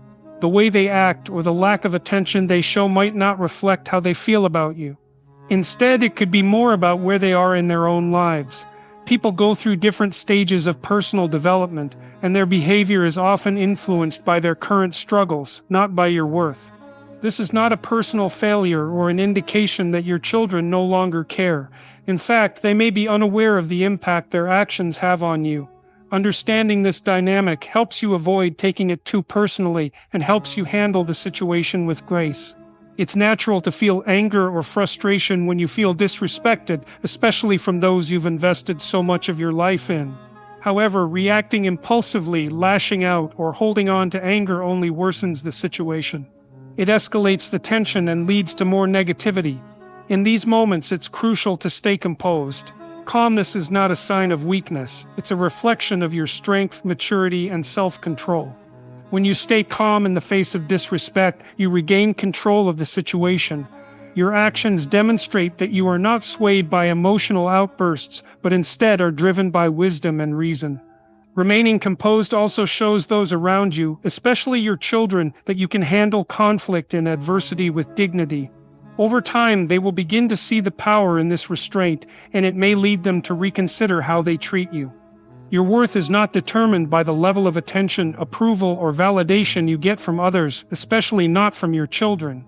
It can be tempting to chase after their affection or seek constant reassurance from them. However, this is a dangerous mindset because it places your happiness and self-esteem in the hands of others. Respect is not something that should be begged for or manipulated, it's something you command by the way you live your life. When you live with integrity, honor, and consistency, you teach those around you, especially your children, how to respect you. You do not need to beg for validation because your actions will speak louder than words. If they fail to see your worth now, that is their loss. Eventually, as they grow and face challenges of their own, they may come to understand the importance of treating others with respect. This realization often comes with time and experience. The best way to show your children how to treat you is not by confronting them with anger or frustration, but by leading through example. Your actions and how you carry yourself speak volumes. Even if your children do not show you the respect you deserve right away, continue to treat them with dignity, kindness, and respect. This is the true meaning of leading by example. By showing them how respect should be given, even in difficult circumstances, you are teaching them an invaluable lesson. Respect is not about expectations, it's about the way you consistently live your life, the way you show up for others, and the way you stay grounded in your values. Your children will witness your composure, your wisdom, and your strength, and whether they acknowledge it immediately or not, the lessons you impart through your actions will stay with them, potentially influencing the way they treat you and others. If their behavior bothers you, it's okay to express your feelings, but the key here is to do so calmly and without demanding change. Share your feelings in a non-confrontational way, focusing on how their actions make you feel rather than accusing or blaming them. Communication is essential, but how you communicate is just as important. Avoid demanding that they change their behavior. Change comes from within, and people cannot be forced to respect you, no matter how much you wish for it. The best you can do is express your feelings honestly, live by your values, and allow them the space to come to their own conclusions. Sometimes the relationship will evolve and sometimes it won't, but that's not your responsibility to control. It's their journey to figure out. If you find that your children are persistently disrespectful or distant, it's crucial not to put all your emotional energy into trying to change them. Instead, build a network of people who respect and value you. Friends, mentors, and peers can provide a much-needed source of support, validation, and connection.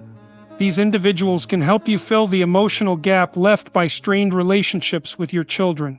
Surrounding yourself with people who genuinely appreciate you will make it easier to detach from any toxic family dynamics and help you maintain your sense of worth. Remember, you don't need to rely solely on your children to feel fulfilled or respected. There are countless ways to build meaningful connections that provide the respect and validation you deserve. Aging doesn't mean your worth fades. If your children or anyone else disrespects or ignores you, don't let it define you or dictate your emotional state. Stay calm, stay strong, and handle the situation with wisdom, dignity, and composure. Ultimately, your value isn't tied to anyone else's treatment of you. If you live with purpose, integrity, and strength, respect will follow. It might take time, but your actions, your values, and the way you conduct yourself will eventually compel others to recognize your worth. Your life is yours to live. No one can take that away from you. Keep walking with strength and honor, and don't let anyone's behavior diminish your sense of self-respect. The way you live and the example you set will always speak louder than words. Stand tall and continue to live the life you deserve. It's a tragic thing to witness young men who believe that being nice is the golden ticket to admiration, respect, and love. They walk around with this quiet frustration, this confusion, wondering why it is that despite all their kindness, all their devotion, all their willingness to accommodate, they still don't earn respect. Well, let me tell you something. Respect isn't given freely, it's earned, and it's certainly not earned through passive compliance. Too many young men believe that being nice is the key to earning respect and admiration, but they fail to see the deeper reality. Women do not reject kindness itself, they reject weakness that disguises itself as kindness. When a man is nice because he is afraid of conflict, afraid of rejection, or afraid of standing up for himself, he is not truly kind. He is avoiding the necessary struggle that makes a man strong, and in doing so, he becomes invisible. Niceness without strength is not a virtue, it is a plea for approval. It is a desperate attempt to be liked rather than a genuine expression of character. A man who suppresses his own desires, avoids confrontation, and allows others to walk over him is not displaying kindness, he is displaying submission. And submission does not command respect, it invites exploitation. Women can sense weakness. They may not always articulate it, but they feel it in a man's hesitation, in his apologetic tone, in his eagerness to please. When a man prioritizes being agreeable over being honest, when he bends his own values just to gain favor, he reveals a lack of inner strength, and a lack of inner strength makes him disposable. True kindness is not about making others happy at your own expense. It is about having the power to assert yourself while still choosing to treat others with respect. A man who is strong but cruel is feared, but a man who is weak and nice is dismissed. The only way to be respected is to be capable of force, but disciplined enough to wield it wisely.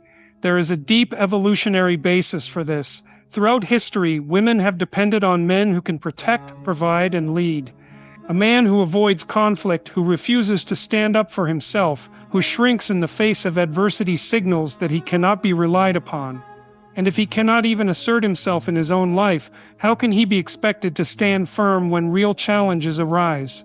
When a man places others' approval above his own integrity, he loses himself, and when he loses himself, he loses the respect of those around him. Women do not want a man who constantly seeks validation. They do not want a man who fears disagreement. They do not want a man who would rather be liked than be strong. They want a man who is sure of himself, who does not compromise his values for temporary approval, who speaks with authority because he has earned that authority through action. The world does not reward passivity. It does not respect those who wait quietly, hoping to be noticed. Women respect men who make their presence known not through arrogance, but through the undeniable force of their character. A man who leads, who acts decisively, who does not hesitate in the face of difficulty, is a man who commands attention, and attention is the foundation of respect. A nice guy who avoids confrontation is not only failing himself, but he is also failing those around him. The man who refuses to fight for what he wants, for what he believes in, cannot protect those who depend on him. A woman instinctively understands this. She may appreciate his politeness, but she will never admire his passivity, and admiration is the root of true respect. Strength is not just physical, it is mental, it is emotional. It is the willingness to set boundaries, to say no, to stand firm when the world pushes against you. A man who lacks this strength is left at the mercy of others. He is blown by the winds of external opinions, never rooted in his own convictions, and a man without conviction is a man without identity. Many men believe that being agreeable will make them more attractive, but this is a dangerous lie. Women do not crave a man who agrees with everything they say. They do not want a man who changes himself to fit their expectations. They want a man who is unwavering in his beliefs, who is capable of challenge, who is unafraid of standing alone when necessary. A weak man hides behind his niceness because he fears rejection. He thinks that if he is agreeable enough, polite enough, accommodating enough, he will be loved. But love does not come from submission.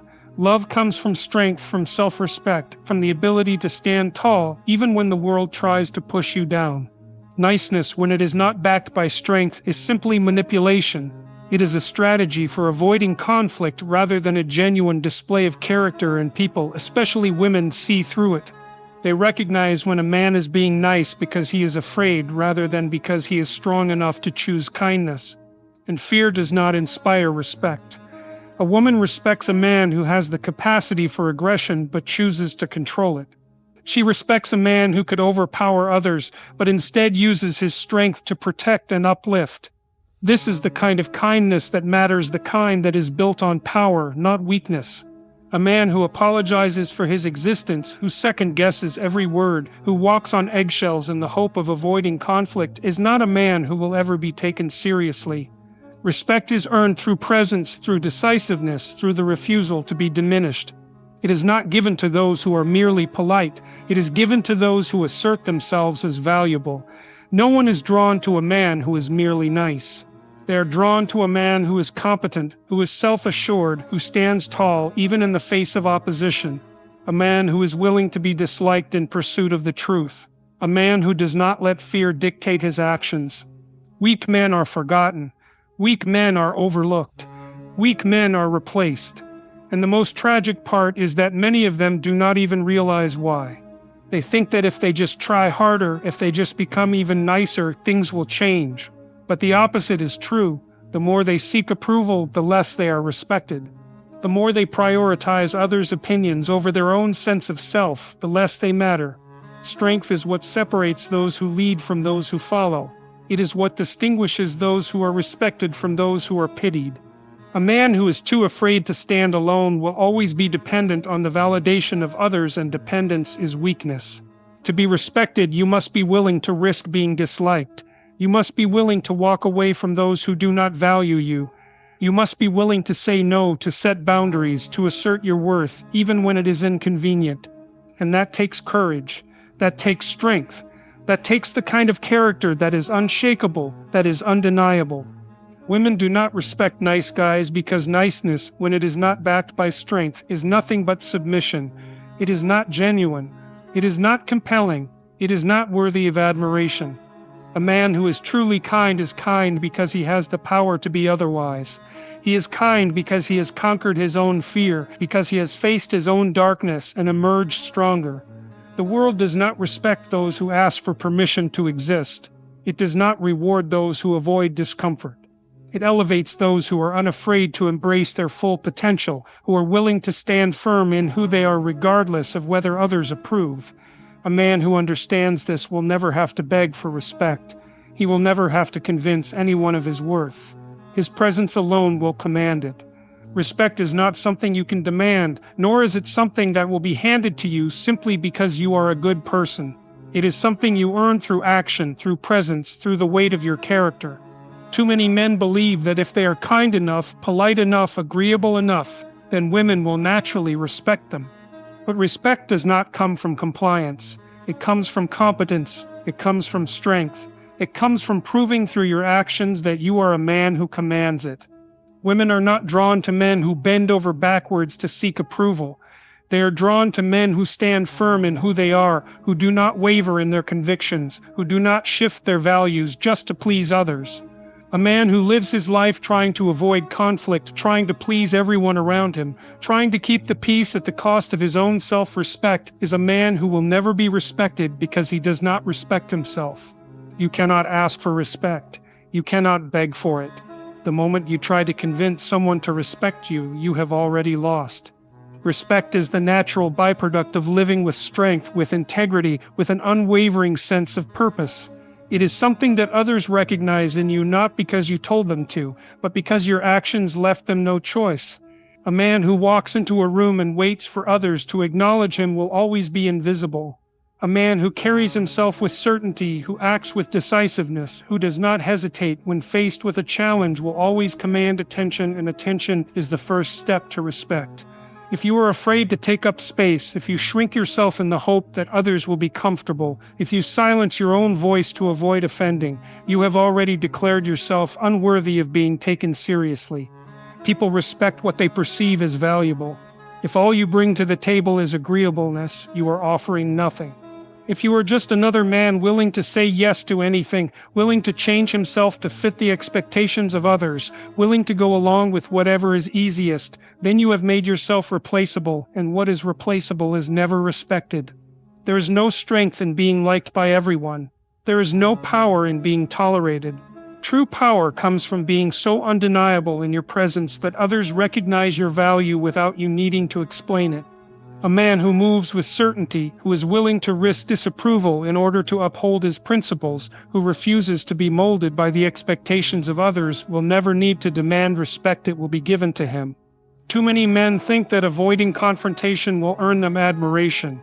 They believe that by never challenging anyone, by never disagreeing, by never making things uncomfortable, they will be seen as good.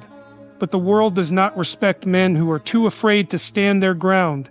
It does not admire those who go along with everything simply because they fear standing alone. Women test men whether they realize it or not. They push boundaries. They challenge weaknesses. They probe for signs of insecurity. And when they find them, they lose respect not because they want to manipulate or control, but because they need to know that the man they are dealing with is strong enough to hold his own. If you cave at the first sign of pressure, if you allow yourself to be walked over, if you choose comfort over confrontation, you have failed that test. A man who commands respect is a man who is not afraid to lose people. He does not need to cling. He does not need to beg. He does not need to trade his self-respect for temporary acceptance. He is willing to walk away from anything or anyone that does not align with his values, and that is why people respect him. Because they know he will not compromise himself for approval. Respect is about demonstrating value. It is about proving through action that you are a force to be reckoned with. It is about standing firm when others waver, about holding your ground even when it is uncomfortable, about refusing to be swayed by the fleeting opinions of those who do not understand your worth. It is about proving that you are not just another passive observer in the world, but an active force shaping it. The mistake so many men make is believing that they need permission to be respected, that they need someone else to validate them before they can stand tall. But respect is not given out of pity. It is not awarded like a prize. It is claimed. It is owned. It is taken through the sheer force of a man's presence, his decisiveness, his refusal to be anything other than what he is. Women do not respect men who need to be told how to act. They do not respect men who seek constant reassurance. They do not respect men who hesitate, who falter, who refuse to take charge of their own lives. They respect men who move forward with confidence, who do not wait for approval before taking action, who do not apologize for existing. The truth is, respect and attraction are deeply linked. A woman cannot be attracted to a man she does not respect, and she cannot respect a man who does not respect himself. If you tolerate mistreatment, if you allow others to dictate your worth, if you accept being second priority in your own life, you have already disqualified yourself from ever being taken seriously. A man who commands respect is not controlled by emotions. He is not reactive. He is not swayed by every passing whim. He is steady. He is grounded. He is capable of remaining firm even when the world tries to shake him. And that steadiness, that ability to remain unshaken, is what sets him apart. It is what makes him undeniable. You do not get to be respected simply because you exist. You do not get to be admired simply because you are kind. You must build something of value. You must develop yourself into a man who is worthy of respect. You must cultivate the kind of presence that cannot be ignored, the kind of strength that makes people take notice, the kind of character that demands admiration without ever having to ask for it. A man who lives in fear of disapproval will never be respected. A man who changes himself to fit the expectations of others will never be taken seriously. A man who waits for others to give him permission to be strong will never be strong. Respect belongs to those who claim it, not those who wait for it. If you want to be respected, stop seeking approval. Stop playing small. Stop apologizing for who you are. Be willing to stand alone. Be willing to speak the truth even when it is unpopular. Be willing to act decisively even when others hesitate. Be willing to walk away from anything that does not align with your worth. That is how respect is earned. That is how a man becomes undeniable. A man who does not understand his own darkness is a man who has no control over it. There is a part of you that is capable of destruction, a part of you that is dangerous, a part of you that could, if unleashed, impose its will upon the world. Most men are terrified of this side of themselves, so they suppress it. They bury it. They pretend it does not exist. But in doing so, they rob themselves of the very power that makes them strong. They become weak, passive, and incapable of commanding respect. A man who denies his aggression, his assertiveness, his ability to push back against the world is a man who has made himself harmless, and a harmless man is not a good man. He is merely ineffective. He is the man who avoids conflict at all costs, who backs down at the first sign of opposition, who allows himself to be walked over, hoping that his passivity will earn favor. But favor is not the same as respect. You may be tolerated. You may be accepted. You may even be liked. But you will never be admired. Women do not respect a man who has been tamed by his own fear. They do not respect a man who tiptoes through life, afraid to offend, afraid to assert himself, afraid to step forward with any force. They respect a man who has power and knows how to control it, a man who, if necessary, could be dangerous but chooses instead to be disciplined. A man who does not act out of fear but out of conscious restraint. A man who is capable of standing his ground, of holding his position, of facing resistance without crumbling under the weight of it. There is an undeniable truth that most men refuse to accept. If you are incapable of being dangerous, then your kindness is meaningless. If the only reason you are gentle is because you have no other option, then your gentleness is not a virtue, it is simply the default state of a man who lacks strength. True virtue comes when you have the ability to cause harm, but you choose not to.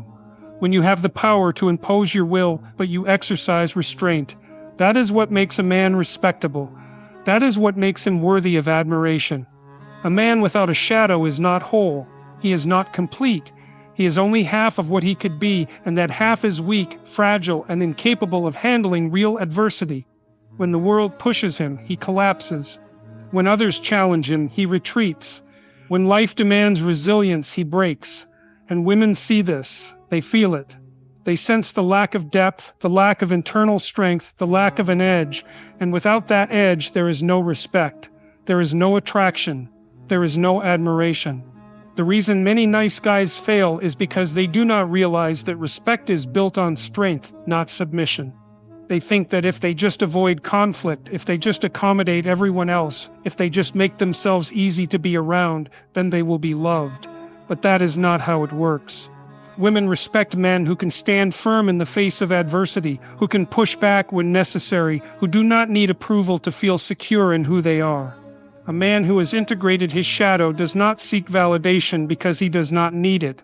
He does not beg for respect because he commands it. He does not shrink himself to make others comfortable because he understands that real presence comes from embracing his full nature. He is not afraid of his power, nor is he reckless with it. He has found the balance between strength and control, between force and discipline, between aggression and wisdom. And that balance is what makes him formidable. There is nothing respectable about a man who cannot say no. There is nothing admirable about a man who is incapable of holding his own. If you are afraid to offend, if you are afraid to assert yourself, if you are afraid to take up space, you are not being kind, you are being weak. And weakness does not earn respect. It earns pity at best, contempt at worst. Women are not drawn to men who are merely pleasant. They are drawn to men who radiate a quiet strength, a controlled intensity, a presence that suggests depth, resilience, and capability. They are drawn to men who have mastered themselves, who have wrestled with their own demons, who have emerged from the battle scarred but stronger. A man who has not fought that battle, who has not faced his own capacity for power, is not someone they can admire. Strength is not about being cruel, nor is it about dominating others for the sake of dominance. Strength is about having the ability to impose your will but choosing when to use it. It is about knowing that you could act with force but exercising the wisdom to apply it only when necessary. It is about being capable of destruction but preferring creation. That is what makes a man respectable. That is what makes him dangerous in the right way.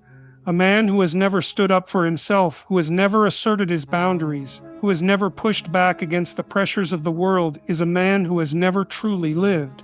He exists in a state of quiet defeat, hoping that his compliance will spare him from discomfort. But all it does is rob him of his dignity. Women see this. They see the man who is too afraid to take a stand, too afraid to claim his space, too afraid to embrace his own strength, and they do not respect him. The world is not kind to men who refuse to claim their power. It does not reward those who play small, who suppress their instincts, who apologize for their very existence. It respects those who stand with confidence, who act with conviction, who move through life with a sense of purpose that is unshaken by external pressures. A man who has integrated his shadow does not ask for permission to be strong. He simply is. The difference between a respected man and a forgotten man is not just competence, it is the presence of an unshakable inner force. It is the quiet confidence that comes from knowing you can handle yourself, that you can defend yourself, that you are not helpless in the face of opposition. A man who has not integrated his shadow is always at the mercy of the world because he has not yet learned to stand on his own. Women do not respect men who are afraid of their own power. They do not admire men who need constant reassurance. They do not look up to men who lack the capacity for strength. They respect men who have power but control it, who have intensity but temper it with wisdom, who could be dangerous but choose to be disciplined. That is the kind of man who earns admiration. A man who has not faced his own darkness will always be ruled by it. He will always be controlled by his fears, by his insecurities, by his reluctance to embrace the full range of his own nature. He will always be less than what he could be, and he will always be overlooked, dismissed, forgotten. The man who has faced himself, who has integrated his aggression, his drive, his raw masculine energy, and who has learned to control it is the man who is respected. He is the man who is undeniable. A man who prioritizes approval over truth will never be respected. He is willing to compromise his integrity just to be liked, to suppress his real thoughts just to avoid conflict, to reshape himself into whatever form is most convenient for others. But a man who cannot stand by his own convictions is a man who stands for nothing, and a man who stands for nothing is a man who will be ignored. Women do not respect a man who betrays himself for their approval. They do not admire a man who says what he thinks they want to hear instead of what he truly believes. They may tolerate him. They may even find him momentarily useful, but they will never see him as strong. A man who sacrifices his authenticity for validation is not a man. They see him as a boy seeking permission to exist. There is nothing impressive about a man who agrees with everything. There is nothing valuable about a man who has no firm opinions, no personal vision, no unshakable foundation. When you lack conviction, you become fluid, shapeless, without identity, and a man without identity is indistinguishable from the millions of others just like him, forgettable, replaceable, weak. Women do not test men consciously, but they do test them. They challenge their beliefs, they push against their boundaries, they poke at their weaknesses. And when a man caves under that pressure, when he changes himself just to avoid resistance, when he backs down just to maintain the illusion of harmony, he fails the test not because he was unkind, not because he was unfair, but because he showed that he lacks the spine to uphold what he claims to believe. A man who fears disapproval will always be at the mercy of those around him. He will always be chasing validation, always adjusting himself to fit the expectations of others, always compromising just to keep the peace. But a man who is controlled by the opinions of others has no power of his own, and power is what earns respect. Not manipulation, not compliance, not excessive agreeableness. Power, the power to say no, the power to stand firm, the power to lose people and remain unshaken. Respect is not won by asking for it. It is not something you can negotiate. It is not given out of sympathy. It is a natural response to a man who has proven through action that he is strong enough to stand alone if necessary, that he does not need constant reassurance, that he does not seek permission, that he does not betray himself just to feel accepted. When a man speaks with authority, when his words are not laced with insecurity, when he asserts his opinions without hesitation, people listen not because he is loud, not because he forces them to, but because they sense that his confidence is earned, that his words are not empty, that his stance is not fragile, that his beliefs are built on something unshakable. A weak man apologizes for his existence. He second-guesses every thought before he speaks. He filters his words through the imagined reactions of others. He walks on eggshells, hoping not to offend. But a man who is afraid to offend is a man who will never be taken seriously, not because offense itself is necessary, but because the unwillingness to risk it reveals a deeper truth. He is more afraid of rejection than he is committed to truth. Women respect men who are unafraid to challenge them. They respect men who do not crumble under emotional pressure, who do not retreat when things become uncomfortable, who do not silence themselves in the presence of opposition. They respect men who can hold a conversation without pandering, who can stand in the face of disagreement without becoming defensive, who can be challenged without becoming weak. A man who never risks disapproval is a man who never stands for anything. If you are too afraid to upset someone, you will forever be enslaved by their expectations. If you shape yourself around the approval of others, you will become a hollow reflection of whatever is most convenient in the moment. And that kind of man is forgettable. That kind of man disappears into the background, unremarkable, insignificant, unworthy of admiration. The moment you allow the fear of rejection to dictate your actions, you have surrendered your power. The moment you seek validation instead of standing firm in your own self-worth, you have diminished yourself. The moment you prioritize being liked over being respected, you have lost, because those who chase approval never catch it, and those who abandon their convictions just to be accepted never truly belong anywhere. Women do not fall in love with a man who molds himself to their expectations. They fall in love with a man who holds his own, who challenges them, who remains solid even when tested, A man who will not change his values just to maintain peace, who will not trade his identity for affection, who will not surrender his principles for temporary approval. That is the man they admire. That is the man they respect. Be the man who does not need to be liked because he is too powerful to be ignored. What could you do to improve yourself?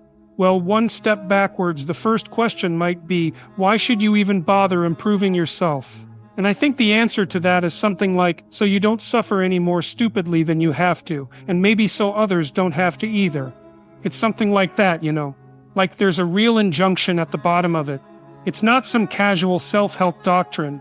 It's that if you don't organize yourself properly, you'll pay for it, and in a big way, and so will the people around you. Now you could say, well, I don't care about that, but that's actually not true. You actually do care about that because if you're in pain, you will care about it. So you do care about it, even if it's just in that negative way.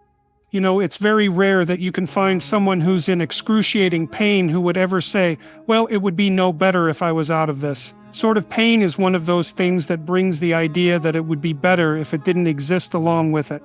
It's incontrovertible. So you get your act together so that there isn't any more stupid pain around you than necessary. Well, so then the question might be, well, how would you go about getting your act together? And the answer to that, and this is a phenomenological idea too, is something like look around for something that bothers you and see if you can fix it. You can do this in a room. It's quite fun to do it just when you're sitting in a room, like maybe your bedroom.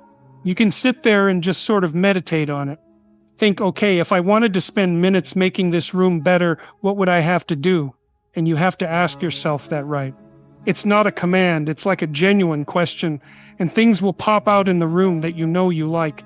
There's a stack of papers over there that's kind of bugging you, and you know that maybe a little order there would be a good thing.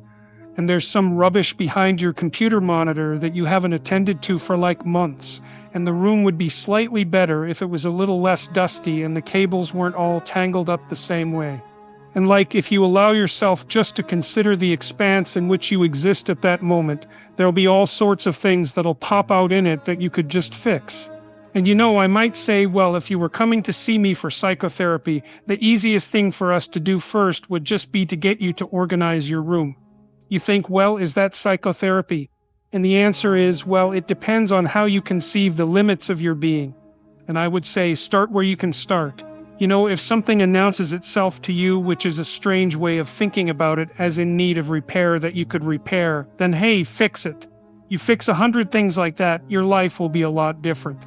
Now, I often tell people too, fix the things you repeat every day because people tend to think of those as trivial, right? You get up, you brush your teeth, you have your breakfast, you know, you have your routines that you go through every day.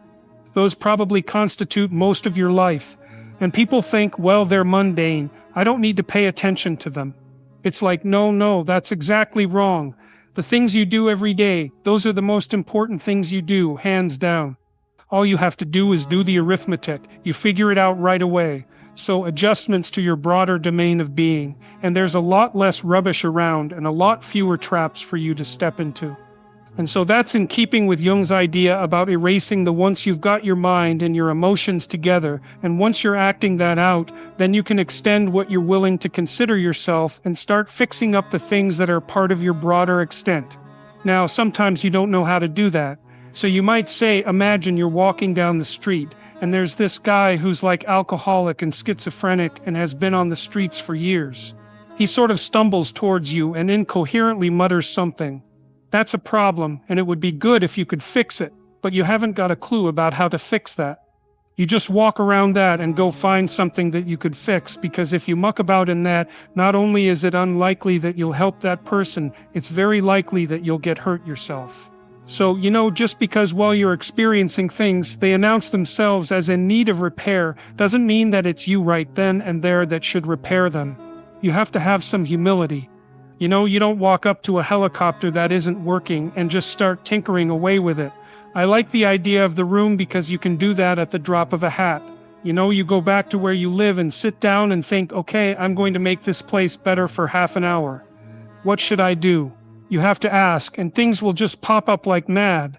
And it's partly because your mind is a very strange thing. As soon as you give it an aim, a genuine aim, it'll reconfigure the world in keeping with that aim. That's actually how you see to begin with. And so if you set it a task, especially, you have to be genuine about it, which is why you have to bring your thoughts and emotions together, and then you have to get them in your body so you're acting consistently. You have to be genuine about the aim, but once you aim, the world will reconfigure itself around that aim, which is very strange. It's technically true, man. If you can get one thing through your head as a consequence of even being in university, that would be a good one. You see what you aim at. And so, because one inference you might draw from that is, careful what you aim at, right? What you aim at determines the way the world manifests itself to you. And so if the world is manifesting itself in a very negative way, one thing to ask is, are you aiming at the right thing? Now, I'm not trying to reduce everybody's problems to an improper aim.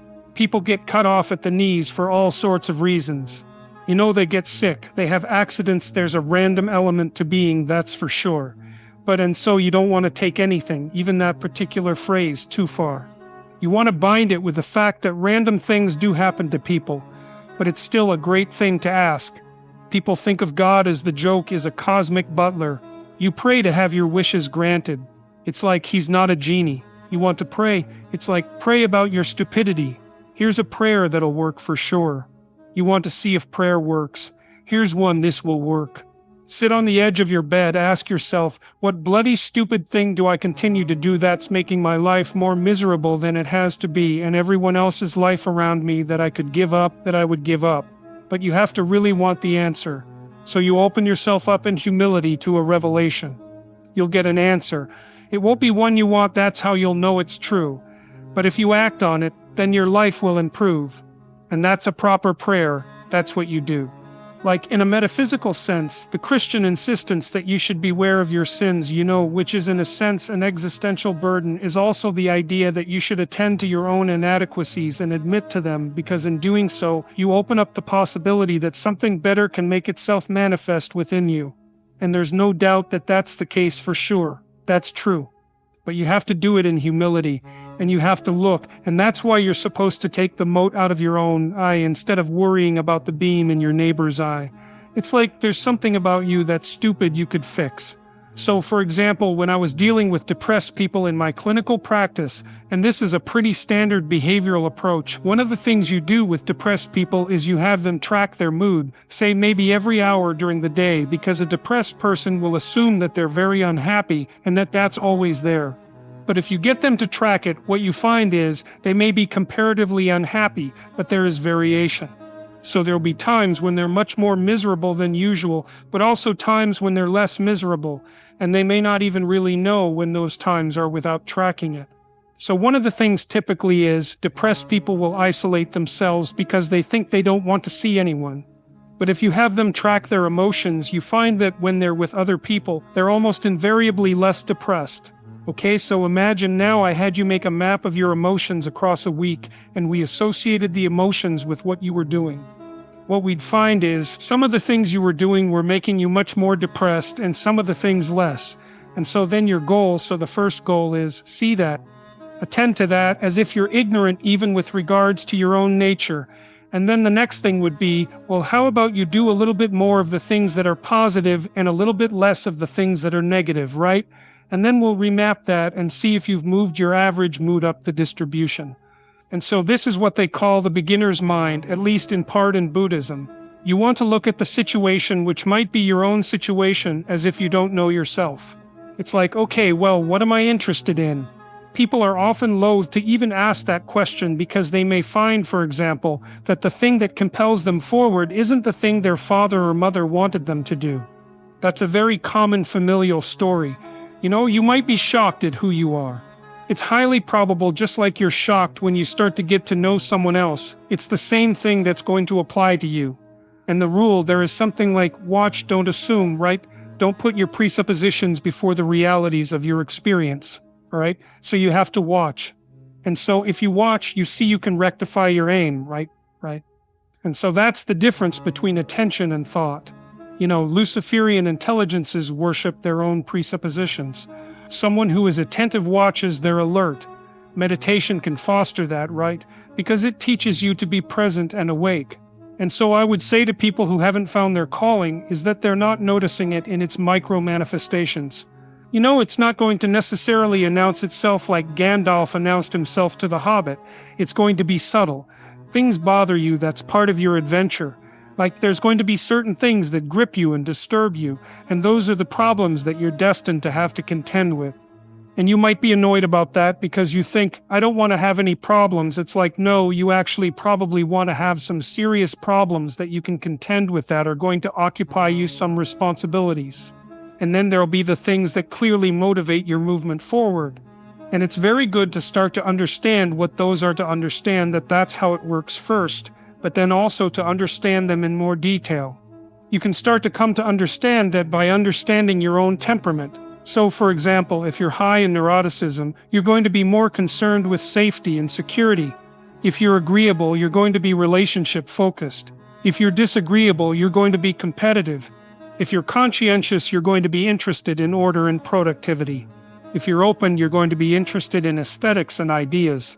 Well, right there, you've got a bit of a map of the territory of calling and conscience that you're going to occupy. And so you have a nature, and it's given to you, and it manifests itself in what interests you and what bothers you. And the biblical insistence, at least in part, and this is common, I think, to sophisticated religious systems of thought worldwide, is that there's an autonomy in what calls you and what calls to your conscience, right? It's you have a relationship with your conscience. You have a relationship with what interests you. It's not exactly under your control. It's something that can guide you and that you can follow. And that's portrayed in the story of Abraham, for example, as God is the call to adventure, call out of ordinariness, and the voice of that call is associated with, as definition, with the divine. That's not a superstitious conceptualization, and it's not something like an abdication of responsibility in favor of superstition, It's a terrifying idea. It's also predicated, to some degree, on the idea that the purpose of life isn't something like secure comfort. That's partly why people make so much trouble. So we're not wired for infantile secure comfort. And if we don't have a real adventure, we'll find a false one, and we'll cause a lot of trouble in that false adventure. A lot of alcoholism, that's a false adventure. Drug abuse, that's a false adventure. How am I insufficient, and how can I rectify that? That's what you've got. And the thing is, you are insufficient, and you could rectify it. Both of those are within your grasp if you aim low enough. Aim low enough, have a low enough bar. Why do you mean that? Well, let's say you've got a kid and you want the kid to improve. You don't set them a bar that's so high that it's impossible for them to attain it. You take a look at the kid and you think, okay, this kid's got this range of skill. Here's a challenge we can throw at him or her that exceeds their current level of skill, but gives them a reasonable probability of success. I don't know how to start improving my life, someone might say that, and I would say, well, you're not aiming low enough. There's something you could do that you are regarding as trivial that you could do that you would do that would result in an actual improvement. But it's not a big enough improvement for you, so you won't lower yourself enough to take the opportunity. Well, what do you do when you go and lift weights? You don't go like, if you haven't bench pressed before, you don't put 300 pounds on the damn bar and drop the bar through your skull. You think, look, when I started working out when I was a kid, I weighed about 120 pounds and I was a thin kid and I smoked a lot. I wasn't in good shape. I wasn't in good physical shape. And I went to the gym and it was bloody embarrassing, And people would come over and help me with the goddamn weights. Here's how you're supposed to use this. It was humiliating. And maybe I was pressing 50 pounds or something at that point. But what am I going to do? I'm going to lift up 300 pounds and injure myself right off the bat. No. I had to go in there and strip down and put my skinny goddamn self in front of the mirror and think, son of a, there's all these monsters in the gym who've been lifting weights for years and I'm struggling to get 50 pounds off the bar. Tough luck for me. But I could lift 50 pounds, and it wasn't very long until I could lift 100 and well, you know how it goes. And I never injured myself when I was weightlifting. And the reason for that was I never pushed myself past where I knew I could go. And I pushed myself a lot. I gained 50 pounds of muscle in about 2 years in university. But there's a humility in determining what it is that the wretched creature that you are can actually manage. Aim low. I don't mean don't aim, and I don't mean don't aim up. You can set yourself a goal that you can attain, and there's not going to be much glory in it to begin with, because if you're not in very good shape, The goal that you could attain tomorrow isn't very glorious, but it's a hell of a lot better than nothing. And it beats the hell out of bitterness. And it's way better than blaming someone else. It's way less dangerous, and you could do it. And what's cool about it, there's a statement in the New Testament. It's called the Matthew Principle. And economists use it to describe how the economy in the world works. To those who have everything, more will be given.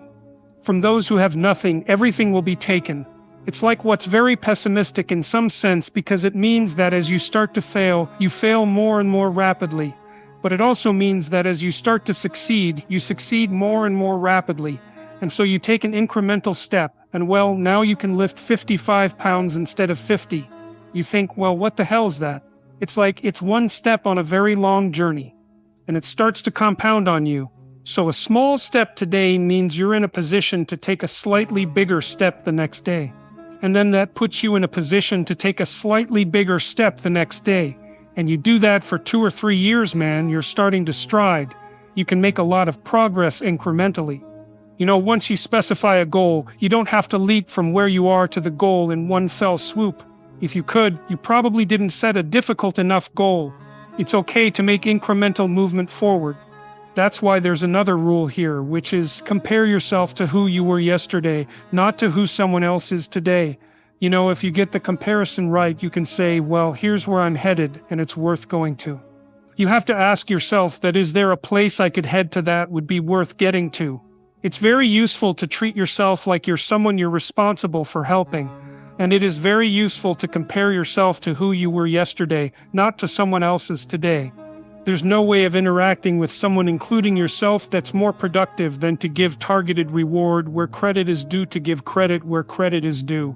And you might say, well, how can I treat myself well given that I'm nothing but the embodiment of serpent errors and sins? And the answer is, well, if you're a little better than you were previously, that's something. Really. And maybe that's what you want to see in your kids, right? I mean, you don't want to push them too far. You don't want to punish them if they haven't made huge leaps forward developmentally. What you want to see is incremental progress that requires some effort, and that's actually what your kids really love too. You know, if they're playing hard, they're on the edge, they're pushing themselves to develop their skills. Maybe they're playing a sport. They're pushing themselves to move incrementally at the optimum rate. Play signals that you're pushing yourself forward at the optimal rate because you can't stay static and you can't absorb too much change at once. How do you know when it's right? Well, it's engaging. It's meaningful. But at the highest level, it's something like play.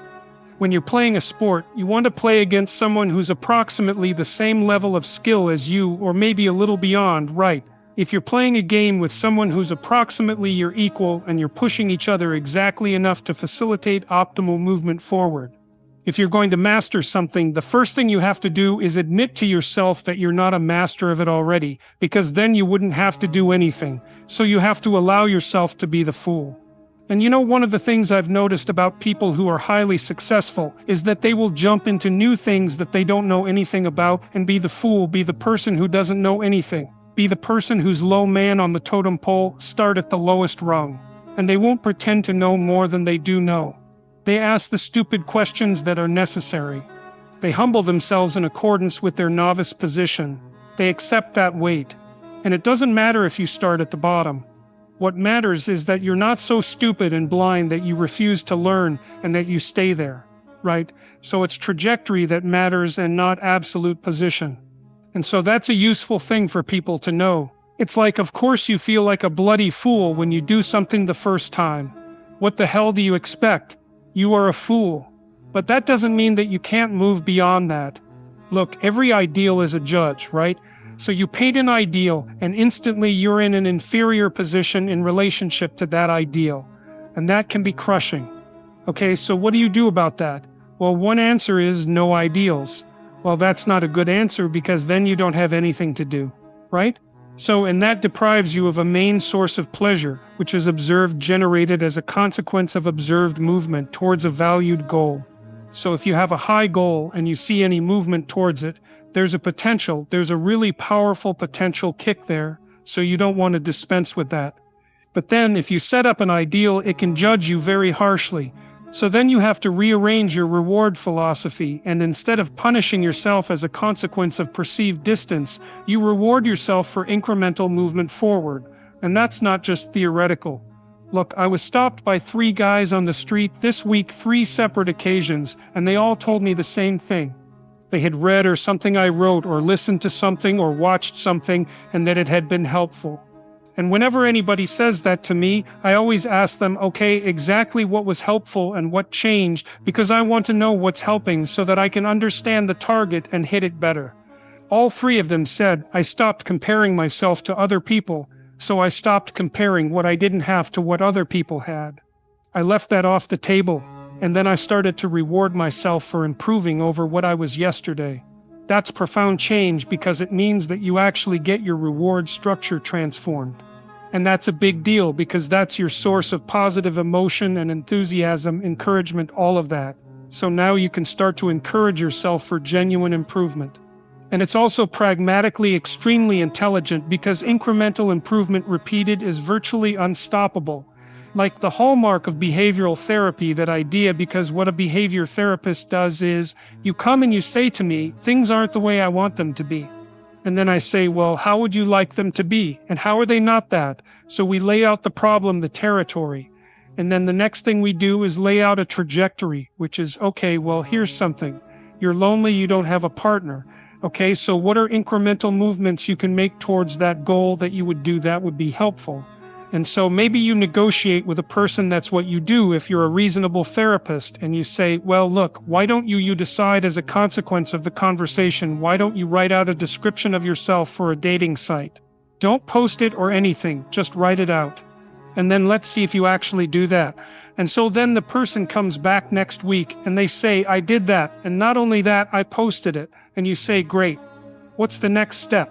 Or they say, geez, I just kept avoiding that. And then you say, okay, well, we need to break that down. You avoided it well. Could you write 1 sentence about who you are right now while you're sitting here? And sometimes they can do that right away, or sometimes they can't. And then you make a micro-analysis of that. And what you do is, you reduce the magnitude of the move forward until you hit the point where you actually will do it. And that's like the secret to good negotiation as well. If you're negotiating with your wife, maybe you want one of her behaviors to change, or obviously she has to be on board with that. And hypothetically, that's going to be a reciprocal process. But what you want to do is find a small improvement that is measurable, that's implementable, that will be implemented, that you can then reward. That's how you can have your ideal. You can have whatever ideal you want as long as you're willing to reduce your movement forward to achievable increments. But that's okay because they compound. And I really learned this as a therapist.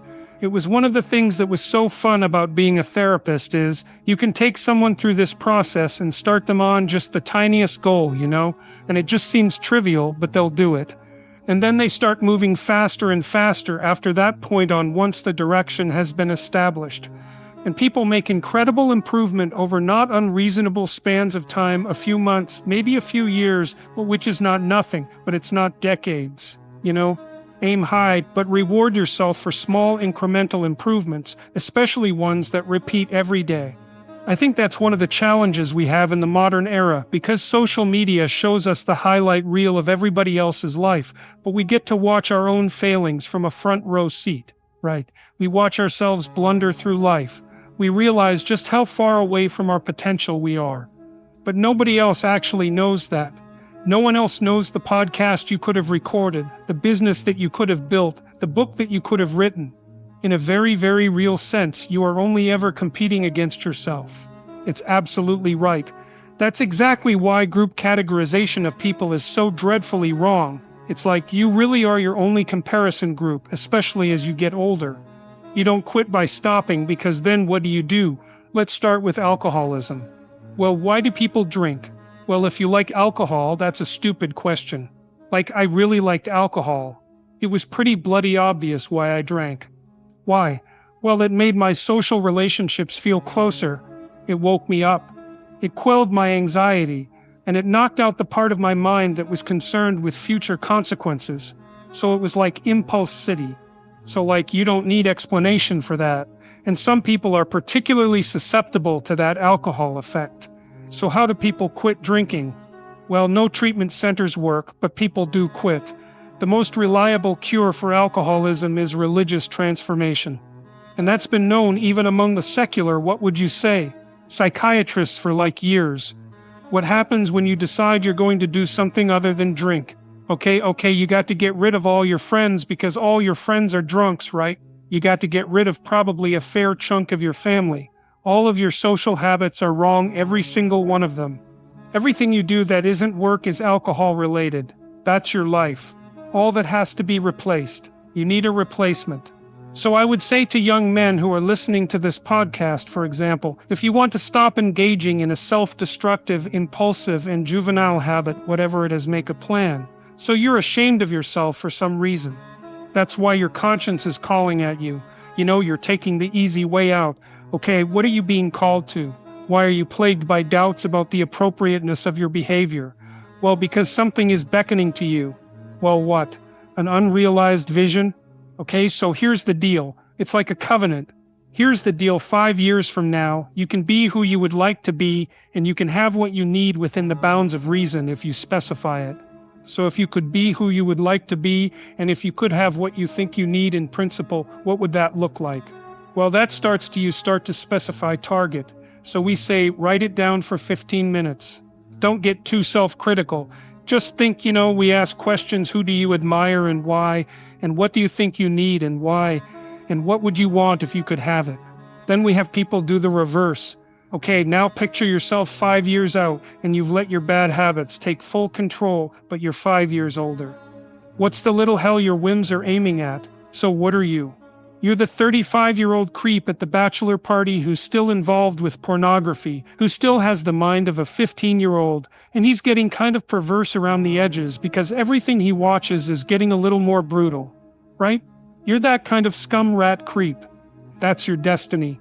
You want that. Think about it. Think about exactly what sort of hell you'd involve yourself in. You bloody well know where your bad habits are likely to. Some people end up on the street. Some people, women, end up as hookers. There's addiction. There's pimping. There's brutal cynicism. There's lots of hells. You have yours. You can be sure of that. Where your temptation would lead you. You want to think that through and decide if that's where you want to go. And then when you're tempted, you can think, oh, that's a pathway to hell. Maybe no, right? You need both of those. That's why in the archetypal realm, the moral landscape is anchored with heaven and hell. You need something to run the hell away from, yeah, right. Because that avoidance motivation, all that negative emotion that's really useful. You want Satan behind you, pushing you forward. Right, exactly, not in front of you, barring your way. You experience a dopaminergic release in relationship to a goal. When all the drugs of addiction produce dopaminergic release, all the bad habits, you got to replace that. Well, with what? Movement towards a valid goal. Well, what's your goal? If you could have what you wanted, what would it look like? Think about it. Vision it. Envision it. Imagine it. Let it reveal itself to you. How would you like to structure your friendships? What would you like to do to put your family in order? How would you aim with regard to your career?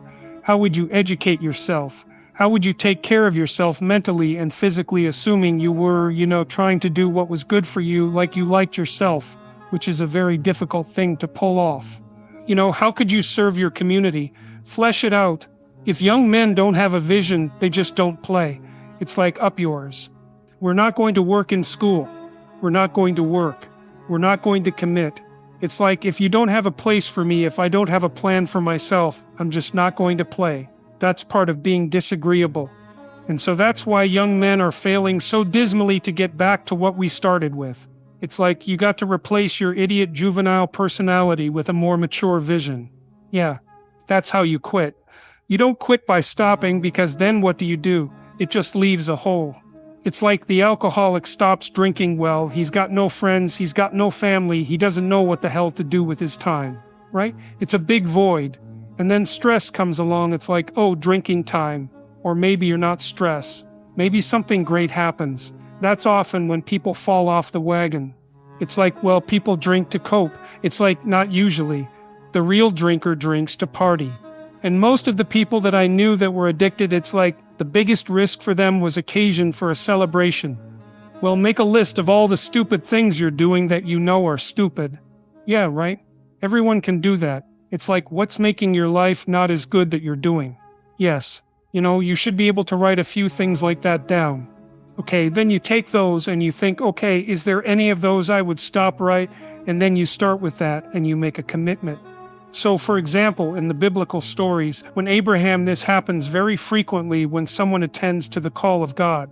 So when Abraham attends to the call of adventure, because that's how God's represented in the story of Abraham, the first thing he does is he agrees to leave his comfort zone. He leaves his tent. He leaves his father's wealth. He's 75 years old. He's never been out in the world. He decides to go out. He builds an altar and he consecrates it to God. What does that mean? Well, it means that part of the adventure is upward aim. You consecrate yourself to that. You make a decision.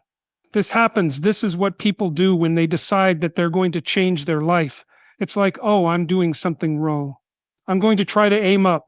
Okay, well, you're blind and stupid and sin-ridden, and so how do you know what's up? Well, you probably don't, but you might know something about what's down, right? So you can start with prohibitions. That's why the 10 Commandments are basically prohibitions, right? They're not how to climb to heaven. They're how to stay away from hell. You do this in therapy with people. It's like, okay, you're miserable. Well, what is it that you're doing that's contributing to that misery as far as you're concerned, right? This is your own judgment that you can identify that you would take responsibility for and that you would be willing to work on changing.